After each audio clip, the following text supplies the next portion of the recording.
ಗುರುಭ್ಯೋ ನಮಃ. ವಿಘ್ನೇಶ್ವರ ವಾಗ್ದೇವಿ ಪರಮಾತ್ಮನ ಪಾದಕ್ಕೆ ನಮಸ್ಕಾರವನ್ನ ಮಾಡ್ತಾ, ಗುರು ಹಿರಿಯರನ್ನ ಆರಾಧ್ಯ ದೇವರನ್ನ ಮನಸ್ಸಲ್ಲಿ ಸ್ಮರಣೆಯನ್ನ ಮಾಡ್ತಾ ಇವತ್ತಿನ ತರಗತಿಯನ್ನ ಪ್ರಾರಂಭ ಮಾಡೋಣ.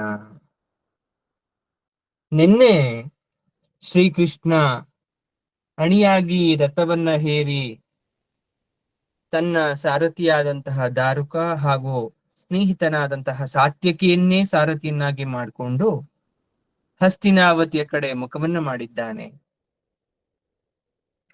ಹೋಗ್ಬೇಕಾದ್ರೆ ದಾರಿಯಲ್ಲಿ ಮೌನ ಆವರಿಸಿದೆ. ಮೌನದಿಂದ ಯೋಚನೆ ಮಾಡ್ತಾ ಇರ್ತಕ್ಕಂತ ಕೃಷ್ಣನ ಬಾಯಿಯಿಂದ ಆಗುವುದಾಗಲಿ ಆಗುವುದಾಗಲಿ ಆಗುವುದಾಗಲಿ ಅಂತಕ್ಕಂತ ಮಾತು ಹೊರಗಡೆ ಬಂದಿದೆ. ಈ ಆಗುವುದಾಗಲಿ ಅಂತಕ್ಕಂತ ಶಬ್ದವನ್ನ ಆಲಿಸಿದಂತಹ ದಾರುಕ ಕೇಳ್ತಾ ಇದ್ದಾನೆ, ಪ್ರಭು ಆಗುವುದಾಗಲಿ ಅಂದ್ರೆ ಏನು, ಎಲ್ಲಿ, ಯಾರ್ಗೆ, ಏನಾಗಬೇಕು, ಯಾವ ಉದ್ದೇಶದಿಂದ 3 ಬಾರಿ ಈ ರೀತಿ ಹೇಳಿದ್ರಿ? ಕೃಷ್ಣ ಬಾಹ್ಯ ಪ್ರಜ್ಞೆಗೆ ಮರಳಿ ಉತ್ತರವನ್ನ ಕೊಡ್ತಾ ಇದ್ದಾನೆ. ದಾರುಕ, 5 ಗ್ರಾಮಗಳನ್ನ ಹಾಯ್ದು ಅಲ್ಲಲ್ಲಿ ನಾವು ವಿಶ್ರಾಂತಿಯನ್ನ ತೆಗೆದುಕೊಂಡು ಹಸ್ತಿನಾಪುರ ಸೇರ್ಬೇಕಾಗಿದೆ. ಅಲ್ಲಿ ಯಾರಿಗೂ ಕೂಡ ನಾವು ಬರ್ತಾ ಇರೋದು ತಿಳಿಯರತಕ್ಕಂತ ವಿಚಾರ. ಹಾಗಾಗಿ ಆ ರೀತಿ ಹೇಳ್ದೆ ನಾನು. ಆದ್ರೆ ಕೃಷ್ಣನ ಮಾತು ದಾರುಕನಿಗೆ ಸಮಾಧಾನವನ್ನ ನೀಡ್ಲಿಲ್ಲ. ಪ್ರಭು, ಎಲ್ಲವೂ ನಿಮ್ಮಿಚ್ಛೆ ರೀತಿ ನಡಿಬೇಕಾದ್ರೆ ಆಗುವುದಾಗಲಿ ಅಂತಕ್ಕಂಥ ಮಾತನ್ನ ಯಾವ ಉದ್ದೇಶಕ್ಕೋಸ್ಕರ ಹೇಳಿದ್ರೆ ನಂಗೆ ಅರ್ಥ ಆಗ್ತಾ ಇಲ್ಲ. ಅದು 3 ಬಾರಿ. ಕೃಷ್ಣ ಹೇಳ್ತಾನೆ, ಹಸ್ತಿನಾವತಿಯ ದಕ್ಷಿಣಕ್ಕೆ ಅವಿಸ್ಥಲ ಸಣ್ಣ ಬ್ರಾಹ್ಮಣರಿರ್ತಕ್ಕಂಥ ಒಂದು ಅಗ್ರಹಾರ ಅದು. ನಂತರ ಆಗ್ನೇಯ ದಿಕ್ಕಿಗೆ ವೃಕ್ಷಸ್ಥಲ, ದಕ್ಷಿಣ ದಿಕ್ಕಿಗೆ ಮಾಕಂದಿ, ಉತ್ತರಕ್ಕೆ ಗಂಗಾ ತಟದಲ್ಲಿರ್ತಕ್ಕಂಥ ವಾರಣಾವತ. ಅದನ್ನ ಬಳಸಿ ಈಶಾನ್ಯದ ಮೂಲಕ ಹಸ್ತಿನಾಪುರ ಪ್ರವೇಶ ಮಾಡಬೇಕು. ಅದು ಒಳ್ಳೆ ದಿಕ್ಕು, ಕುಬೇರ್ ಮೂಲೆ, ಅದು ಒಳ್ಳೆ ಸ್ಥಾನ. ಮನೆ ಕಟ್ಟಬೇಕಾದ್ರೂ ಕೂಡ ಗೃಹದಲ್ಲೂ ಕೂಡ ನೋಡ್ತೇವೆ. ಸೊ ಅಲ್ಲಿಂದ ನಾವು ಏನಾದ್ರೂ ಹೋದ್ರೆ 1 ಸುತ್ತು ಪಾಂಡವರ ಪೂರ್ವಜರಿರ್ತಕ್ಕಂಥ ಊರುಗಳನ್ನ ಪ್ರದಕ್ಷಿಣೆ ಮಾಡೋ ತರ ಆಗುತ್ತೆ. ಜನರ ಬಾಯಲ್ಲಿ ಇನ್ನೂ ಕೂಡ ಪಾಂಡವರ ಹೆಸರು ಬರ್ತಾ ಇದೆಯೋ ಇಲ್ವೋ ಅಂತ ಸ್ವತಃ ನಮ್ಗೆ ಅರ್ಥ ಆಗುತ್ತೆ. ಇದರಲ್ಲಿ ಬೇರೆ ಏನು ಉದ್ದೇಶ ಇಲ್ಲ. ಯಾರು ಏನ್ ಅನ್ಕೊಂಡ್ರು ಕೂಡ ತೊಂದರೆ ಇಲ್ಲ. ವಾರಣಾವತ ಅಂದಿದ ತಕ್ಷಣ ದಾರುಕನಿಗೆ ಗಾಬರಿ ಆಯ್ತು. ಭಯಾನಕ ನೆನಪಿನ ಕ್ಷೇತ್ರ ಅದು. ಕೃಷ್ಣ ಹೇಳ್ತಾನೆ, ಇಂದ್ರಪ್ರಸ್ಥ ಅಲ್ವಾ ಭಯಾನಕವಾಗಿರ್ತಕ್ಕಂಥದ್ದು? ಕುರು ರಾಜಧಾನಿಯ ಭಯಂಕರ ಅಲ್ವಾ? ಹಾಗಾದ್ರೆ ಕುರುಕ್ಷೇತ್ರ ಯುದ್ಧ ಭಯಂಕರ ಅಲ್ವಾ? ಹಾಗ್ ನೋಡಿದ್ರೆ ಭಯ ಬೀಳಿಸ್ತಕ್ಕಂಥ ಪ್ರದೇಶ ತುಂಬಾ ಇದೆ. ವಾರಣಾವತನ ಯಾಕೆ ಭಯ ಬೀಳಿಸ್ಬೇಕು? ಮಧ್ಯಾಹ್ನ ಆಯ್ತು. ಕೃಷ್ಣ ಅವಿಸ್ಥಳವನ್ನ ತಲುಪ್ತಾನೆ. ಸಣ್ಣ ಹಳ್ಳಿ ಅದು ಅವಿಸ್ಥಳ ಅಂತಕ್ಕಂಥದ್ದು. 10 ಚಿಕ್ಕ ಬೀದಿಗಳಿದೆ. ಅಲ್ಲಿ ಎಲ್ಲ ರೀತಿಯ ಜನಗಳು ವಾಸ ಮಾಡ್ತಾ ಇದ್ದಾರೆ. ರೈತರಿದ್ದಾರೆ, ಅಗಸ, ಕುಂಬಾರ, ಗಾಣಿಗ, ಮೇದಾರ, ಮೀನ್ಗಾರ, ಗೋವಳ, ಈ ತರ ಬಹಳಷ್ಟು ಜನ, ಎಲ್ಲ ಜಾತಿಯ ಜನಗಳು ತುಂಬಿರ್ತಕ್ಕಂಥ ಒಂದು ಸ್ಥಳವೇ ಅವಿಸ್ಥಳ. ಫಲವತ್ತಾದ ಗದ್ದೆ, ಗಂಗೆ ನಾಲೆಯನ್ನ ಬಳಸಿ, ಗಂಗಾ ನೀರನ್ನ ಬಳಸಿ ವಿಧ ವಿಧವಾದಂತಹ ಬೆಳೆಗಳನ್ನ ಬೆಳೀತಾ ಇದ್ದಾರೆ ರೈತರು. ಸಮೃದ್ಧ ತೀರ್ಥದ ಬೆಳೆ ಅದು. ಸ್ನಾನ ಪಾನಕ್ಕೆ ಬೆಳೆಗೆ ಯಾವುದಕ್ಕೆ ಕೊರತೆ ಇಲ್ದೇ ಇರೋ ತರ ಗಂಗಾ ಮಾತೆ ಒದಗಿಸ್ತಾ ಇದ್ಲು ಎಲ್ರಿಗೂ. ಅದರ ಆಚೆಗೆ ಒಂದು ಬ್ರಾಹ್ಮಣರ ಅಗ್ರಹಾರ. 10-20 ವೇದಶಾಸ್ತ್ರ ಓದಿದ ಕುಟುಂಬ ಇರ್ತಕ್ಕಂಥದ್ದು. ಒಂದು 10ರಿಂದ 20 ಕುಟುಂಬಗಳು ಇರ್ಬೋದು. ಆದ್ರೆ ಅಜ್ಞಾತವಾಗಿ ನೆಲೆಸಿದ್ರು, ದೂರ ಬಂದು ಅವ್ರ ಪಾಡ್ಗವ್ರು. ಸಣ್ಣ ಬೀದಿಗಳಾದ್ರೂ ಕೂಡ ಕೃಷ್ಣನ್ ರಥ ಹೋಗೋಷ್ಟು ಸ್ಥಳ ಇತ್ತು ಆ ಬೀದಿಲಿ. ಸಾತ್ಯಕಿ ಏನ್ ಮಾಡ್ತಾನೆ, ಒಂದು ಸ್ಥಳದಲ್ಲಿ ಅಗ್ರಹಾರಕ್ಕೆ ನೀನು ಸಮೀಪಿಸ್ತೀವಿ ಅನ್ನೋ ಒಂದು ಸಮೀಪದಲ್ಲಿ ರಥವನ್ನ ಒಂದು ಅರಳಿ ಮರಕ್ಕೆ ತಂದು ನಿಲ್ಲಿಸ್ತಾನೆ. ಅದ್ರ ಕೆಳಗಡೆ ನೆರಳಿ ಇರುತ್ತೆ. ಅರಳಿ ಮರದ ಕೆಳಗಡೆ ರಥವನ್ನ ನಿಲ್ಲಿಸಿದ ತಕ್ಷಣ ಆ ಬ್ರಾಹ್ಮಣರ ಓಣಿಗಳಲ್ಲಿ ಆಟ ಆಡ್ತಾ ಇರ್ತಕ್ಕಂಥ ಮಕ್ಕಳು ದೂರದಲ್ಲಿ ರಥವನ್ನ ಗಮನಿಸ್ತಾರೆ. ಬಂಗಾರದ ರಥ ಪಳ ಪಳ ಪಳ ಅಂತ ಹೊಳಿತಾ ಇದೆ ಬಿಸ್ಲಿಗೆ. ಎಲ್ಲ ಓಡೋಡಿ ಮನೆಗಳಿಗೆ ಹೋದ್ರು. ಅವ್ರ ತಂದೆ ತಾಯಿ ಹತ್ರ ಹೇಳ್ತಾ ಇದ್ದಾರೆ, ಯಾರೋ ರಾಜಪುರುಷರು ಬಂದಿದ್ದಾರೆ, ಅವ್ರ ಹತ್ರ ರಥ ಇದೆ, ಕುದುರೆಗಳಿದ್ದಾವೆ, ಬಿಲ್ಲಾಳುಗಳಿದ್ದಾರೆ, ಸಣ್ಣ ಸೇನೆ ಕೂಡ ಇದೆ ಅಂತ ಹೇಳಿದ್ರು. ಆಗ ಆ ಗ್ರಾಮ ವೃತ್ತಿಪರರಿರ್ತಕ್ಕಂಥ ಎರಡು, ಈ ಕಡೆ ಗ್ರಾಮ ಈ ಕಡೆ ಬ್ರಾಹ್ಮಣರ ಬೀದಿಗೆ ಯಾವಾಗ ವಿಚಾರ ಗೊತ್ತಾಯ್ತು, ಹೊಲ ಗದ್ದೆ ತೋಟಗಳಿರ್ತಕ್ಕಂಥ ಹಳ್ಳಿಯರ ಸ್ತ್ರೀಯರಿಗೆ ಗಾಬರಿ ಆಯ್ತು. ಅಗ್ರಹಾರದಲ್ಲಿ ಇರ್ತಕ್ಕಂಥ ಹೆಣ್ಣು ಮಕ್ಳಿಗೆ ಗಾಬರಿ ಆಗೋಯ್ತು, ಯಾರು ಬಂದಿದ್ದಾರೋ. ಹಾಳು ದುರ್ಯೋಧನ ನಮ್ಮನ್ ಶಾಂತವಾಗಿ ಇರಕ್ಕೆ ಬಿಡದೆ ಪೀಡೆ ಕೊಡ್ತಾನಲ್ಲ ಅಂತ ಅಲ್ಲಿರ್ತಕ್ಕಂಥ ಹೆಣ್ಮಕ್ಳೆಲ್ಲ ಬೈಕೊಳಕ್ ಶುರು ಮಾಡಿದ್ರು. ಎಲ್ಲ ಬಂದು ಅಗ್ರಹಾರದ ಬೀದಿಯಲ್ಲಿ ನಿಂತ್ಕೊಂಡು ಬ್ರಾಹ್ಮಣರ ಹತ್ರ ಮೊರೆಯನ್ನ ಇಡ್ತಾ ಇದ್ದಾರೆ. ಒಡೆಯರೇ, ದೊರೆಗಳು ಊರಿಗೆ ಮುತ್ತಿಗೆ ಹಾಕಿದ್ದಾರೆ, ಯಾವ ಕಾರಣಕ್ಕೂ ಗೊತ್ತಿಲ್ಲ, ನೀವೇ ನಮ್ಮನ್ನ ರಕ್ಷಣೆ ಮಾಡ್ಬೇಕು ಅಂತ ಬ್ರಾಹ್ಮಣರ ಮುಖಂಡರ ಹತ್ರ ಬಂದ್ರು. ಬ್ರಾಹ್ಮಣ ಯುವ ವಟುಗಳು ಜಗಲಿ ಮೇಲೆ ಕೂತ್ಕೊಂಡು ವೇದ ಪಾಠ ಮಾಡ್ತಾ ಇದ್ದವರು ಮನೆಯೊಳಗಡೆ ಹೋಗಿ ಎಲ್ಲರಿಗೂ ವಿಚಾರವನ್ನ ತಿಳಿಸಿದ್ರು. ಪೂಜೆ ಮಾಡ್ತಾ ಇದ್ದವರು, ಮಧ್ಯಾಹ್ನಕ್ಕೆ ರೆಡಿ ಆಗಿದ್ದವರು, ವೈದಿಕ ಕ್ರಮಗಳಲ್ಲಿ ತೊಡಗಿದ್ದವರು ಗಾಬರಿಯಿಂದ ಹೊರಗಡೆ ಬರ್ತಾರೆ. ಮಕ್ಕಳು, ಸ್ತ್ರೀಯರು ಎಲ್ರು ಆ ದೂರದಲ್ಲಿ ನಿಂತ್ಕೊಂಡು ನೋಡಿದ್ರೆ ಸೂರ್ಯನ ಪ್ರಕರಣ ಕಿರಣ ಕಾಂತಿಯಿಂದ ಪಳ ಪಳ ಪಳ ಪಳ ಅಂತ ಬಂಗಾರದ ರಥ ಹೊಳಿತಾ ಇರೋದನ್ನ ನೋಡಿದ್ರು. ಆದ್ರೆ ಆ ರಥದಲ್ಲಿ ಶ್ರೀಕೃಷ್ಣ ಹಾಗೂ ಅವನ ಪರಿವಾರವನ್ನ ಕಂಡು ಎಲ್ಲರೂ ವಿಸ್ಮಿತರಾದ್ರು. ಭಯ ತುಂಬಿದಂತಹ ಮಖಗಳಲ್ಲಿ ನಗು ತುಂಬಿತು, ಸಂತಸ ಬಂತು, ವಿಸ್ಮಯ ಆಯ್ತು, ಭಯ ಆತಂಕ ಎಲ್ಲ ಆಯ್ತು. ಅವರ ಎಣಿಕೆ ಪ್ರಕಾರ ದುರ್ಯೋಧನ ಏನಾದ್ರೂ ಬಂದಿದ್ದಾನೇನೋ ಅಂತ. ಆದ್ರೆ ಕೃಷ್ಣ ಬಂದಿದ್ದಾನೆ ಅಂದಾಗ ಸಂತೋಷದ ಜೊತೆ ಭಯ ಕೂಡ ಆಯ್ತು. ಎಲ್ರು ಮಾತಾಡೋಕ್ ಶುರು ಮಾಡಿದ್ರು. ಪೂರ್ಣ ಕುಂಭವನ್ನ ತಯಾರು ಮಾಡ್ಕೊಂಡ್ರು, ಮಂಗಳ ದ್ರವ್ಯಗಳನ್ನ ಸಿದ್ಧ ಮಾಡ್ಕೊಂಡ್ರು, ಗುಂಪಾಗಿ ಹಳ್ಳಿಯ ಹಿರಿಯರನ್ನ ಮುಂದಿಟ್ಕೊಂಡು ಅವ್ರಿರ್ತಕ್ಕಂಥ ಅರಳಿ ಮರದ ಬಳಿಗೆ ಹೋಗ್ತಾ ಇದ್ದಾರೆ. ಬ್ರಾಹ್ಮಣರು ವೇದ ಮಂತ್ರವನ್ನ ಪಡಿಸ್ತಾ ಇದ್ದಾರೆ, ರಾಜಾಶೀರ್ವಾದಗಳನ್ನ ಹೇಳ್ತಾ ಇದ್ದಾರೆ. ಕೃಷ್ಣನನ್ನ, ಸಾತ್ಯಕಿ ಪರಿವಾರದವರನ್ನ ಸ್ವಾಗತಿಸಿದ್ರು. ಕೃಷ್ಣನ ತಲೆಯ ಮೇಲೆ ಅಕ್ಷತೆಯನ್ನ ಹಾಕಿದ್ರು. ಎಲ್ಲರೂ ಕೃಷ್ಣನ ನೋಡಿ ಗಳಗಳಗಳಗಳ ಅಂತ ಆನಂದ ಭಾಷ್ಪವನ್ನ ಸರಿಸ್ತಾ ಇದ್ದಾರೆ. ಇನ್ನೂ ಸ್ವಲ್ಪ ಹೊತ್ತಿನ ನಂತರ ಊರಿನಲ್ಲಿರ್ತಕ್ಕಂಥ ಪ್ರತಿ ಮನೆಗೂ ಕೂಡ ಕೃಷ್ಣನ ಆಗಮನದ ಸುದ್ದಿ ತಿಳಿಯಿತು. ಎಲ್ಲರೂ ತಮ್ಮ ಕೆಲಸವನ್ನ ಬಿಟ್ಟು ಓಡೋಡಿ ಕೃಷ್ಣನ ಬಳಿಗೆ ಬರ್ತಾ ಇದ್ದಾರೆ. ಆದ್ರೆ ಯಾರಿಗೂ ಕೂಡ ಹೇಳಕ್ ಗೊತ್ತಾಗ್ತಾ ಇಲ್ಲ ಕೃಷ್ಣನ ಹತ್ರ ಯಾವ ರೀತಿ ಮನವರಿಕೆಯನ್ನು ಮಾಡ್ಕೋಬೇಕು ಅಂತ. ಆಗ ಬ್ರಾಹ್ಮಣರ ಹಿರಿಯರ ಮುಖವನ್ನ ನೋಡಿ ಊರಿನ ಜನ ಎಲ್ಲ ನೀವೇ ಏನಾದ್ರೂ ಮಾತಾಡಿ ಅಂತಕ್ಕಂಥ ಸನ್ನೆಯನ್ನ ಮಾಡಿದ್ದಾರೆ. ಅಗ್ರಹಾರದಲ್ಲಿ ತುಂಬಾ ವಯೋವೃದ್ಧರಾಗಿರ್ತಕ್ಕಂಥ ಹಿರಿಯರೊಬ್ರು ಇದ್ರು, ಯಜ್ಞಮೂರ್ತಿ ಭಟ್ಟರು ಅಂತ ಅವರ ಹೆಸರು. ಅವ್ರೇನ್ ಮಾಡ್ತಾ ಇದ್ದಾರೆ, ಮಾತನ್ನ ಪ್ರಾರಂಭ ಮಾಡ್ತಾ ಇದ್ದಾರೆ. ವಾಸುದೇವ, ಹೀಗೆ ಇದ್ದಕ್ಕಿದ್ದಂತೆ ಈ ನಮ್ಮ ಸಣ್ಣ ಹಳ್ಳಿಗೆ ಪರಿವಾರ ಸಮೇತ ಬಂದಿದ್ದು ನಮ್ಗೆಲ್ರಿಗೂ ಅನುಗ್ರಹ ಆಗಿದೆ. ನಿನ್ನ ಆಶೀರ್ವಾದ ನಮ್ಮೆಲ್ರಿಗೂ ಸಿಕ್ಕಿದೆ, ತುಂಬಾ ಧನ್ಯರು. ಆದ್ರೆ ಕಾರಣ ಗೊತ್ತಾಗ್ತಾ ಇಲ್ಲ ನಮಗೆ. ಅದು ಅಲ್ಲದೆ ಮಧ್ಯಾಹ್ನದ ಹೊತ್ತಲ್ಲಿ ಬಂದಿದ್ಯಾ, ಕ್ಷಣ ಮಾತ್ರದಲ್ಲಿ ನಿಮಗೆ ಭೋಜನಕ್ಕೆಲ್ಲ ವ್ಯವಸ್ಥೆ ಮಾಡ್ತೇವೆ ನಾವು. ಇಲ್ಲಿ ಪಾಠಶಾಲೆಯ ಅಂಗಳದಲ್ಲಿ ವಿಶ್ರಮಿಸಿ, ಪರಿವಾರ ತಂಗಕ್ಕೆ ಜಗುಲಿಗಳಿದೆ, ಕುದುರೆಗಳಿಗೆ ಆಹಾರವನ್ನ ಗ್ರಾಮಸ್ಥರು ತಂದು ಕೊಡ್ತಾರೆ. ನಿನ್ನ ಸಾರಥಿಯನ್ನ ನೋಡಿದ್ರೆ ಮಹಾ ಪುರುಷನ್ ತರ ಕಾಣಿಸ್ತಾ ಇದ್ದಾನೆ. ನಮ್ಮಲ್ಲಿ ಅರಮನೆ ಇಲ್ಲ, ಅರಮನೆಯ ಆತಿಥ್ಯ ನಮ್ಗೆ ಕೊಡಕ್ ಆಗಲ್ಲ ಪರಮಾತ್ಮ, ಇದು ಬ್ರಾಹ್ಮಣರ ಕೇರಿ. ಆದ್ರೆ ನಿನ್ನ ಮನಸ್ಸು ತುಂಬಾ ದೊಡ್ಡದು. ನಿನ್ನ ಆಗಮನದ ನಿರೀಕ್ಷೆಯ ಸುದ್ದಿ ನಮ್ಗೆ ಏನಾದ್ರೂ ಗೊತ್ತಿದ್ರೆ ವ್ಯವಸ್ಥೆ ಮಾಡ್ಕೊಂತ ಇದ್ವಿ. ಆಶೀರ್ವಾದ ಮಂತ್ರವನ್ನ ಬಿಟ್ಟು, ಒಳ್ಳೇದನ್ನ ಬಯಸೋದ್ ಬಿಟ್ಟು ನಮಗೆ ಏನು ಗೊತ್ತಿಲ್ಲ ಬೇರೆದು. ಆಗ ಶ್ರೀಕೃಷ್ಣ ಬ್ರಾಹ್ಮಣ ವೃದ್ಧನಿಗೂ ಹಿರಿಯರಿಗೂ ನಮಸ್ಕಾರವನ್ನ ಮಾಡ್ತಾನೆ. ಸ್ತ್ರೀಯರು ಆರತಿ ಎತ್ತಿ ಅವನನ್ನ ಪರಿವಾರಕ್ಕೆ ಸ್ವಾಗತಿಸ್ತಾರೆ, ಹಾಡನ್ನ ಹೇಳ್ತಾರೆ. ನಿಧಾನವಾಗಿ ನಡೆದು ಶ್ರೀಕೃಷ್ಣ ಪಾಠಶಾಲೆಯ ಅಂಗಳಕ್ಕೆ ಬಂದ. 4 ಕಡೆ ಜಗುಲಿಗಳು, ಮಧ್ಯ ಪುಟ್ಟ ಗುಡಿ, ಅಲ್ಲೊಂದು ವಿಷ್ಣು ಮೂರ್ತಿ.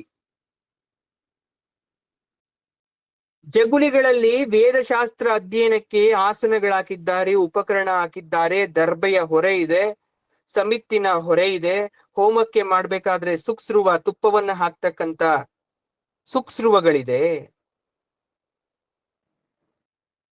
ಬ್ರಾಹ್ಮಣ ಪೂಜರೇ, ಈ ನನ್ನ ಯಾತ್ರೆ ರಹಸ್ಯವಾಗಿರ್ತಕ್ಕಂಥದ್ದಲ್ಲ. ಹಸ್ತಿನಾವತಿಯತ ಹೊರಟ ಇದ್ದಾನೆ ನಾನು. ಆ ದುರುಳ ಕೌರವರು ಪಾಂಡವರಿಗೆ ವಂಚನೆ ಮಾಡ್ತಾ ಇದ್ದಾರೆ, ಅವರ ಪಾಲಿನ ರಾಜ್ಯ ಭಾಗವನ್ನ ಕೊಡ್ತಾ ಇಲ್ಲ. ಇವರು ಕಷ್ಟವನ್ನ ಸಹಿಸಿ ದ್ಯೂತದ ಒಪ್ಪಂದದಂತೆ ವನವಾಸ ಅಜ್ಞಾತವಾಸ ಮುಗಿಸಿ ಬಂದ್ರೂ ಕೂಡ ಭಿಕ್ಷೆ ಬೇಡ್ತಕ್ಕಂಥ ಪರಿಸ್ಥಿತಿ. ಸಂಜಯನ ಮೂಲಕ ರಾಯಭಾರಿಗೆ ಬೇರೆ ಕಳಿಸಿದ್ರು. ಅನ್ಯಾಯಕ್ಕೆ ಕೊನೆಯೇ ಇಲ್ದಂತಾಗಿದೆ. ಹಾಗಾಗಿ ನಾನೇ ಒಂದು ಹೆಜ್ಜೆ ಹೋಗಿ ಎಚ್ಚರಿಸಿ ಬುದ್ಧಿ ಹೇಳಿ ಉಗ್ರವಾಗಿ ಶಾಸನವನ್ನ ಮಾಡಿ ಯುದ್ಧವನ್ನ ತಡೀತಕ್ಕಂಥ ಪ್ರಯತ್ನವನ್ನ ಮಾಡಕ್ ಹೋಗ್ತಾ ಇದ್ದೇನೆ. ಹಾಗಾಗಿ ಪರ್ಯಟನೆ ಮಾಡ್ತಾ ಹೋಗ್ತಾ ಇದ್ದೇನೆ. ಕೃಷ್ಣನ ಮಾತನ್ನ ಕೇಳಿದಂತ ಭಟ್ರು ಶಾಂತವಾಗಿ ಆಲಿಸಿ ಮಂದಸ್ಮಿತದಲ್ಲಿ ಉತ್ತರವನ್ನ ಕೊಡ್ತಾ ಇದ್ದಾರೆ. ಪ್ರಭು ವಾಸುದೇವ, ನೀನು ಪವಾಡ ಪುರುಷ, ಪುರಾಣ ಪುರುಷ, ಅಘಟಿತ ಘಟನಾ ಸಾಮರ್ಥ್ಯವುಳ್ಳವನು. ದುಷ್ಟ ನಿಗ್ರಹಕ್ಕೆ ನಿನ್ನ ಸಂಕಲ್ಪ ಸಾಕು, ನಮ್ಮ ಆಶೀರ್ವಾದ ಯಾಕೆ ಬೇಕು? ಯಾವ ನಾಟಕ ಪರಮಾತ್ಮ?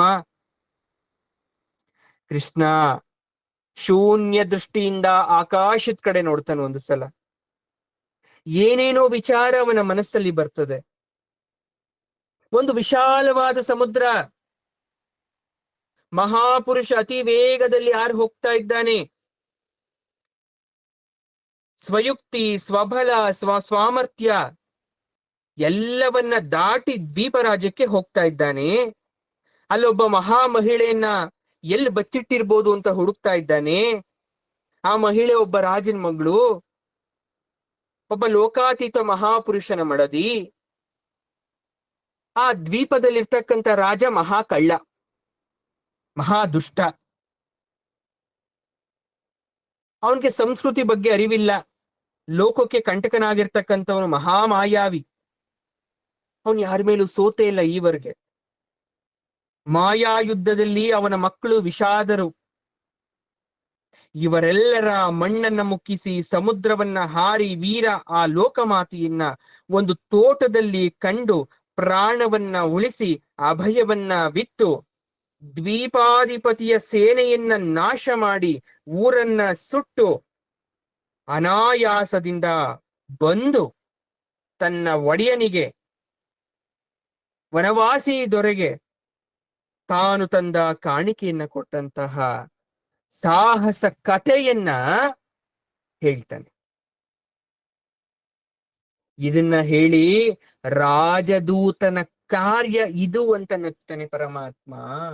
ಅವತ್ತು ಹನುಮಂತ ಲಂಕೆಗೆ ಹಾರಿದ್ದು ಕೂಡ ರಾಜದೂತಕ್ಕೋಸ್ಕರ. ರಾಜನ ಪರವಾಗಿ, ಶ್ರೀರಾಮನ ಪರವಾಗಿ ಎಚ್ಚರಿಕೆಯನ್ನ ನೀಡ್ಲಿಕ್ಕೆ ಲಂಕಾಪಟ್ಟಣಕ್ಕೆ ಹೋಗ್ತಾನೆ ದೂತನಾಗಿ. ಬಂದಂತಹ ದೂತನಿಗೆ ಅವಮಾನ ಮಾಡಿದ ಪ್ರತಿಫಲವಾಗಿ ಲಂಕಾ ಸುಟ್ಟು ಭಸ್ಮ ಆಯ್ತು. ಇವತ್ತು ಶ್ರೀಕೃಷ್ಣ ಕೂಡ ದೂತನಾಗಿ ಹೋಗ್ತಾ ಇದ್ದಾನೆ ಎಚ್ಚರಿಕೆಯನ್ನ ನೀಡ್ಲಿಕ್ಕೆ.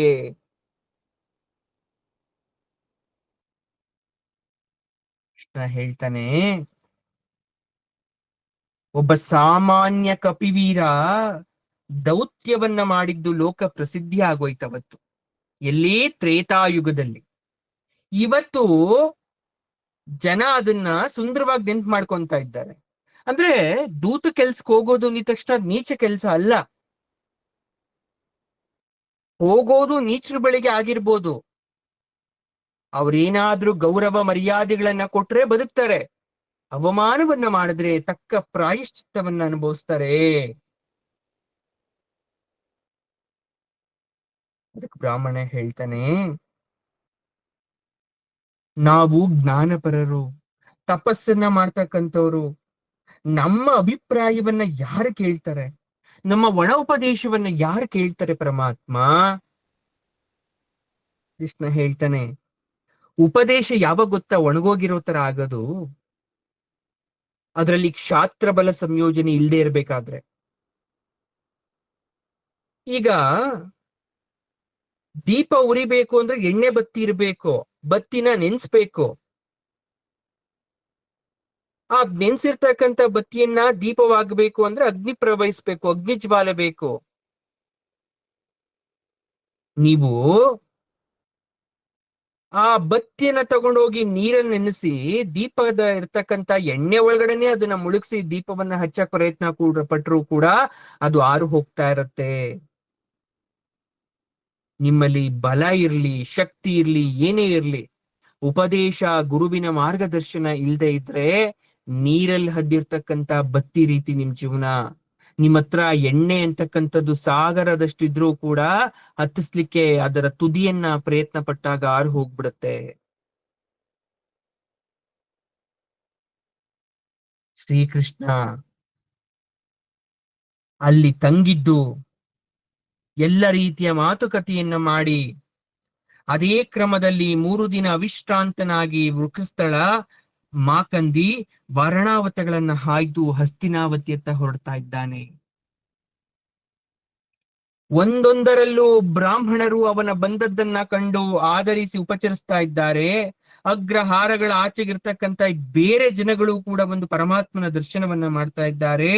ದುರ್ಯೋಧನನ ಸರ್ಕಾರ ತೆರಿಗೆ ಹೆಚ್ಚಿಸಿ ದಂಡಿಸಿ ಕಾಟ ಕೊಡ್ತಿರ್ತಕ್ಕಂಥ ಹಲವಾರು ವಿಚಾರ ಕೃಷ್ಣನ ಗಮನಕ್ಕೆ ಬರುತ್ತೆ. ಪಾಂಡವರಿಗೆ ಯಾರೆಲ್ಲ ಹೊಗಳಿಕೆ ಜೈಕಾರವನ್ನ ಹಾಕ್ತಾ ಇದ್ದವರು ಅವರಿಗೆ ಚಿತ್ರ ಹಿಂಸೆಯನ್ನ ಕೊಡ್ತಾನೆ. ಇದನ್ನೆಲ್ಲವನ್ನ ನೋಡಿದ ಕೃಷ್ಣನಿಗೆ ಮನಸ್ಸು ಕರಗು ಹೋಗುತ್ತೆ. ವನವಾಸ ವ್ರತದ ನೆಪದಲ್ಲಿ ಪಾಂಡವರಿಗೆ ಮಾತ್ರ ಕಷ್ಟ ಕೊಡ್ಲಿಲ್ಲ, ಪಾಂಡವರಿಗೆ ಬೆಂಬಲವನ್ನ ಕೊಡ್ತಾ ಇರ್ತಕ್ಕಂಥ ಪ್ರಜೆಗಳಿಗೂ ಕೂಡ ಅವರು ಹಿಂಸೆಯನ್ನ ಕೊಟ್ಬಿಟ್ರು. ಆಗ ಸಾತ್ಯಕಿ ಕೇಳ್ತಾನೆ, ಪರಮಾತ್ಮ ಏನೋ ತಪ್ಪು ಮಾಡದೇ ಇರ್ತಕ್ಕಂಥ ಈ ಬಡಪಾಯಿಗಳಿಗೆ ಯಾಕೆ ಈ ಶಿಕ್ಷೆ? ಒಳ್ಳೇದನ್ನ ಬೆಂಬಲಿಸಿದ್ದೇ ಇವರಿಗೆ ಈ ರೀತಿ ಕಷ್ಟ ಬರಕ್ಕೆ ಅನುಕೂಲ ಆಗೋಯ್ತಾ? ಕೃಷ್ಣ ಹೇಳ್ತಾನೆ, ಬ್ರಾಹ್ಮಣರು ಸಹಸ್ರ ಸಹಸ್ರ ಸಂಖ್ಯೆಯಲ್ಲಿ ಪಾಂಡವರನ್ನು ಅನುಸರಿಸಿದ್ರು. ತನ್ನಗೆ ಉಣ್ಣಕ್ ಅನ್ನ ಇಲ್ಲ ಅಂದ್ರೂ ಕೂಡ ಬ್ರಾಹ್ಮಣರಿಗೆ ಭೋಜನವನ್ನ ಮಾಡಿಸಿದ್ರು ಪಾಂಡವರು ಸೂರ್ಯನ ಅನುಗ್ರಹದಿಂದ. ಉಳಿದರು ಮಿಕ್ಕಂತಹ ಎಲ್ಲ ಋಷಿಮುನಿಗಳು ಅವರ ತಪಸ್ಸಿನಿಂದ ರಕ್ಷಿತರಾದರು. ಒಳ್ಳೇದಾಗಬೇಕು, ಲೋಕದಲ್ಲಿ ಧರ್ಮ ಉಳಿಬೇಕು ಅಂದ್ರೆ ಒಳ್ಳೆಯವರೂ ಕೂಡ ಕಷ್ಟವನ್ನ ಅನುಭವಿಸಲೇಬೇಕು ಕೆಲವು ದಿನಗಳ ಮಟ್ಟಿಗೆ. ಒಂದು ಭೂಮಿಗೆ ಸುಂದರವಾದ ಮಗು ಜನನ ಆಗಬೇಕು ಅಂದ್ರೆ ತಾಯಿ ಆ ನೋವನ್ನು ಅನುಭವಿಸಲೇಬೇಕು. ಕೆಲವು ಗಳಿಗೆಗಳು ಅನುಭವಿಸಿದ ನೋವಿನ ನಂತರ ಅವಳಿಗೆ ತಾಯ್ತನದ ಖುಷಿ ಸಿಗುವಂತೆ ಲೋಕದಲ್ಲಿ ಒಳ್ಳೇದಾಗಬೇಕು ಅಂದ್ರೆ ಕಷ್ಟವನ್ನ ಎದುರಿಸಲೇಬೇಕು. ಇತ್ತ ವಾರಣಾವತದಲ್ಲಿ ದೊಡ್ಡ ಸ್ವಾಗತವೇ ಕಾದಿದೆ. ಪಾಂಡವ ದಹನ ಸಂಚಿನ ಕಾಲದ ಹಿರಿಯ ಪೀಳಿಗೆಗರು ಕೂಡ ಅಲ್ಲಿದ್ದಾರೆ. ಕೃಷ್ಣ ಯಾವತ್ತೂ ಆ ಘಟನೆಯನ್ನ ಮರ್ತಿಲ್ಲ. ಅವರಿಗೆ ಬೆಂಕಿ ಇಟ್ಟಂತಹ ಅರಮನೆ ಹೊತ್ತಿ ಉರಿದು ಉಳಿದಿರ್ತಕ್ಕಂಥ ಶೇಷ ಇನ್ನೂ ಹಾಗೆ ಇದೆ. ಅದನ್ನ ನೋಡಿ ಕೃಷ್ಣನ ಮನಸ್ಸು ಮತ್ತೆ ಹಳೆದ್ನೆಲ್ಲ ನೆನಪು ಮಾಡ್ಕೊಂಡು ದೈವ ಅವರನ್ನ ಕಾಪಾಡ್ತು ಅಂತಕ್ಕಂಥ ಮಾತನ್ನ ಹೇಳ್ತಾನೆ.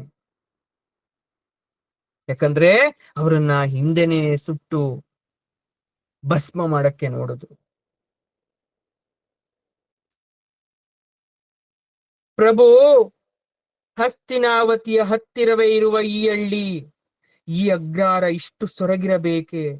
ನೀನಾದ್ರೂ ಕೌರವಗೆ ಬುದ್ಧಿ ಹೇಳಬಾರ್ದ ವಾರಣಾವತವನ್ನ ಅಭಿವೃದ್ಧಿ ಮಾಡ್ಲಿಕ್ಕೆ? ಯಾಕಂದ್ರೆ ಹಸ್ತಿನಾವತಿಗ ಕೂಗಳತಿಯ ದೂರದಲ್ಲಿರ್ತಕ್ಕಂಥ ವಾರಣಾವತದ ಪರಿಸ್ಥಿತಿ ಬಹಳ ಕಷ್ಟದಿಂದ ಕೂಡಿದೆ. ಅಲ್ಲಿ ಹೋಗಿದ ತಕ್ಷಣ ಹಿರಿಯರು ಕೇಳ್ತಾ ಇದ್ದಾರೆ ಮೊದಲನೆಯ ಪ್ರಶ್ನೆ, ಪ್ರಭು, ಪಾಂಡವರು ಕ್ಷೇಮವಾಗಿದ್ದಾರಾ? ಎಲ್ಲಿದ್ದಾರೆ? ಮತ್ತೆ ಯಾವಾಗ ಇಲ್ಲಿಗೆ ಬರ್ತಾರೆ? ಇದಕ್ಕೆ ಉತ್ತರವನ್ನ ತಿಳ್ಕೊಂಬರಕ್ಕೆ ಹಸ್ತಿನಾವತಿಗೆ ಹೋಗ್ತಾ ಇದ್ದೇನಪ್ಪಾ. ನನ್ಗೆ ಅರ್ಥ ಆಗ್ತಾ ಇದೆ, ದುರಾಳಿತ ಇದೆ. ನಾನು ಈಗ ಹೇಳಿದ್ರು ನಿಮ್ಗೆ ಅರ್ಥ ಆಗಲ್ಲ. ಸಮಯ ಬರ್ಲಿ.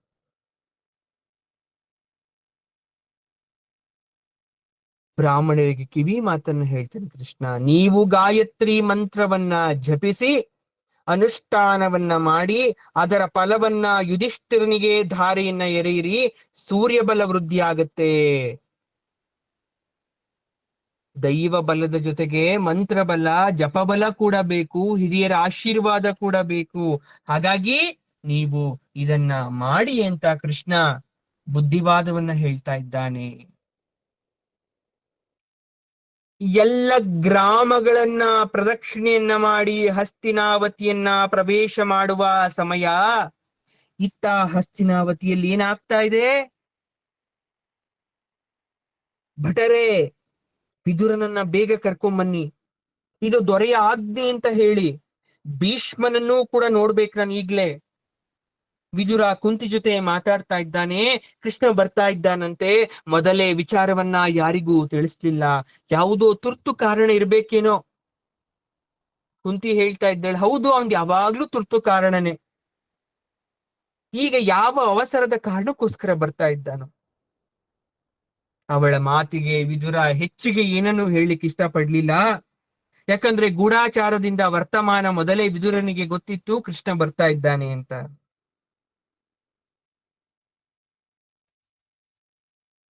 ಈ ಕಡೆ ಏನಾಗ್ತಾ ಇದೆ ಅಂದ್ರೆ, ಪ್ರಸಂಗ ನಿರ್ಣಾಯಕ ಸ್ಥಿತಿಯನ್ನ ಮುಟ್ಟಿದೆ. ಒಂದು ಮರ ಎಷ್ಟೇ ಮುದಿಯಾಗಿದ್ರೂ ಕೂಡ, ಕಾಯಿ ಹಣ್ಣು ಬಿಡೋದು ನಿಂತರೂ ಕೂಡ ಎಲೆಗಳ ಸ್ವರೂಪ ಬೇರೆ ಆಗೋದಿಲ್ಲ. ಹಾಗೆ ಕೂಡ ಮನುಷ್ಯ ಎಷ್ಟೇ ಕಷ್ಟ ಬಂದ್ರು, ನೊಂದ್ರು, ಬೆಂದ್ರು, ಅವನು ತನ್ನ ಹಳೆ ಚಾಳಿಯನ್ನ ಬಿಡ್ಲಿಲ್ಲ ಅಂದ್ರೆ ಮರ ಒಣಗೋಗೋ ತರ ಅವನು ಕೂಡ ಒಣಗೋಗ್ಬಿಡ್ತಾನೆ. ದೈವ ಅದೆಷ್ಟೇ ಬಾರಿ ನಿಮ್ಮನ್ನ ಕಾಪಾಡಿದ್ರು ಕೂಡ ಮತ್ತೆ ನೀವು ಅದೇ ತಪ್ಪನ್ನ ಮಾಡ್ತಾ ಇದ್ದೀರಾ ಅಂದ್ರೆ ಯಾವ ದೈವವೂ ಕೂಡ ನಿಮ್ಮನ್ನ ಕಾಪಾಡಲ್ಲ.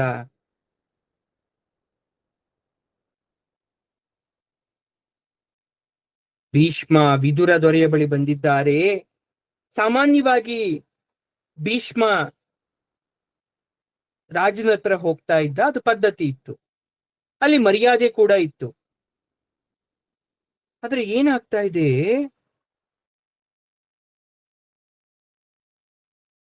ಈ ಪಾಪಿಗಳು ಏನೋ ಅನಾಹುತ ಮಾಡ್ಕೊಂಡು ಮೈ ಮೇಲೆ ಹೇಳ್ಕೊಳ್ತಾರೆ ಅಂತಕ್ಕಂಥ ಆತಂಕ ಭೀಷ್ಮನದು. ಯಾಕಂದ್ರೆ ಇಂಥ ಅವಕಾಶ ಯಾವತ್ತೂ ಬಂದಿರ್ಲಿಲ್ಲ. ಕೃಷ್ಣನೇ ಖುದ್ದು ಬಂದು ಇವತ್ತು ರಾಜಸಂಧಾನಕ್ಕೆ ಬರ್ತಾ ಇದ್ದಾನೆ ಅಂದ್ರೆ ಭಯ ಆಗ್ತಾ ಇದೆ. ಒಂದ್ ಕಡೆ ಸಮಾಧಾನ ಕೂಡ ಆಗ್ತಾ ಇದೆ. ಸಿಂಹಾಸನದಲ್ಲಿ ಅಂದನ್ ನೃಪತಿ ಒಬ್ನೇ ಕೂತ್ಕೊಂಡಿದ್ದಾನೆ. ಧೃತರಾಷ್ಟ್ರ, ಶಕುನಿ, ಕರ್ಣ, ಕಣಿಕರು ಅವನ್ ಸುತ್ತ ಯಾರೂ ಇಲ್ಲ. ಯಾಕಂದ್ರೆ ಅವ್ರು ಯಾರಾದ್ರೂ ಇದ್ರೆ ಭೀಷ್ಮ ವಿದುರ ಎಷ್ಟೇ ಮಾತಾಡಿದ್ರು ಕೂಡ ಆ ಮಾತನ್ನ ಬದಲಾವಣೆ ಮಾಡ್ತಾರೆ, ಅವನ ಮನಸ್ಸನ್ನ ಹಾಳು ಮಾಡ್ತಾರೆ. ಈ ಕಡೆ ಭೀಷ್ಮ ಬಂದ, ವಿದುರ ಬಂದ, ಇಬ್ರು ಕೂಡ ಆಸನದಲ್ಲಿ ಕೂತ್ಕೊಂತ ಇದ್ದಾರೆ. ಆಗ ಹಿರಿಯರೇ, ನಾನೇ ಬಂದು ನಿಮ್ಮ ಹತ್ರ ಮಾತಾಡಕ್ ಆಗ್ಲಿಲ್ಲ. ಈ ಪದ್ಧತಿ ಸರಿ ಇಲ್ಲ ಅಂತ ನನಗೆ ಗೊತ್ತು, ನಿಮ್ಮನ್ನ ಈ ರೀತಿ ಎಲ್ಲ ಕರೆಸ್ಬಾರ್ದು ಅಂತ. ಆದ್ರೂ ಅವಶ್ಯಕವಾಗಿ ನಾನು ನಿಮ್ಮನ್ನ ಕರೆಸ್ದೆ. ವಿದುರ, ಬಂದಿದ್ಯಾ? ಈಗೋ ಇಲ್ಲೇ ಇದ್ದೇನೆ ಪ್ರಭು, ಹೇಳಿ. ಅದೇನು ವಾಸುದೇವ ಕೃಷ್ಣ ಬರ್ತಾ ಇದ್ದಾನಂತೆ, ನಮ್ಗೆ ಯಾವುದೇ ರೀತಿ ಮುನ್ಸೂಚನೆ ಕೊಡ್ಲೇ ಇಲ್ಲ. ಒಂದು ಪದ್ಧತಿ ಶಿಷ್ಟಾಚಾರ ಮೀರಿರ್ತಕ್ಕಂಥ ಭೇಟಿನ ಇದು. ನಾವ್ ಹೇಗ್ ನಡ್ಕೋಬೇಕು ಅವನು ಬಂದಾಗ ಗೊತ್ತಾಗ್ತಾ ಇಲ್ಲ.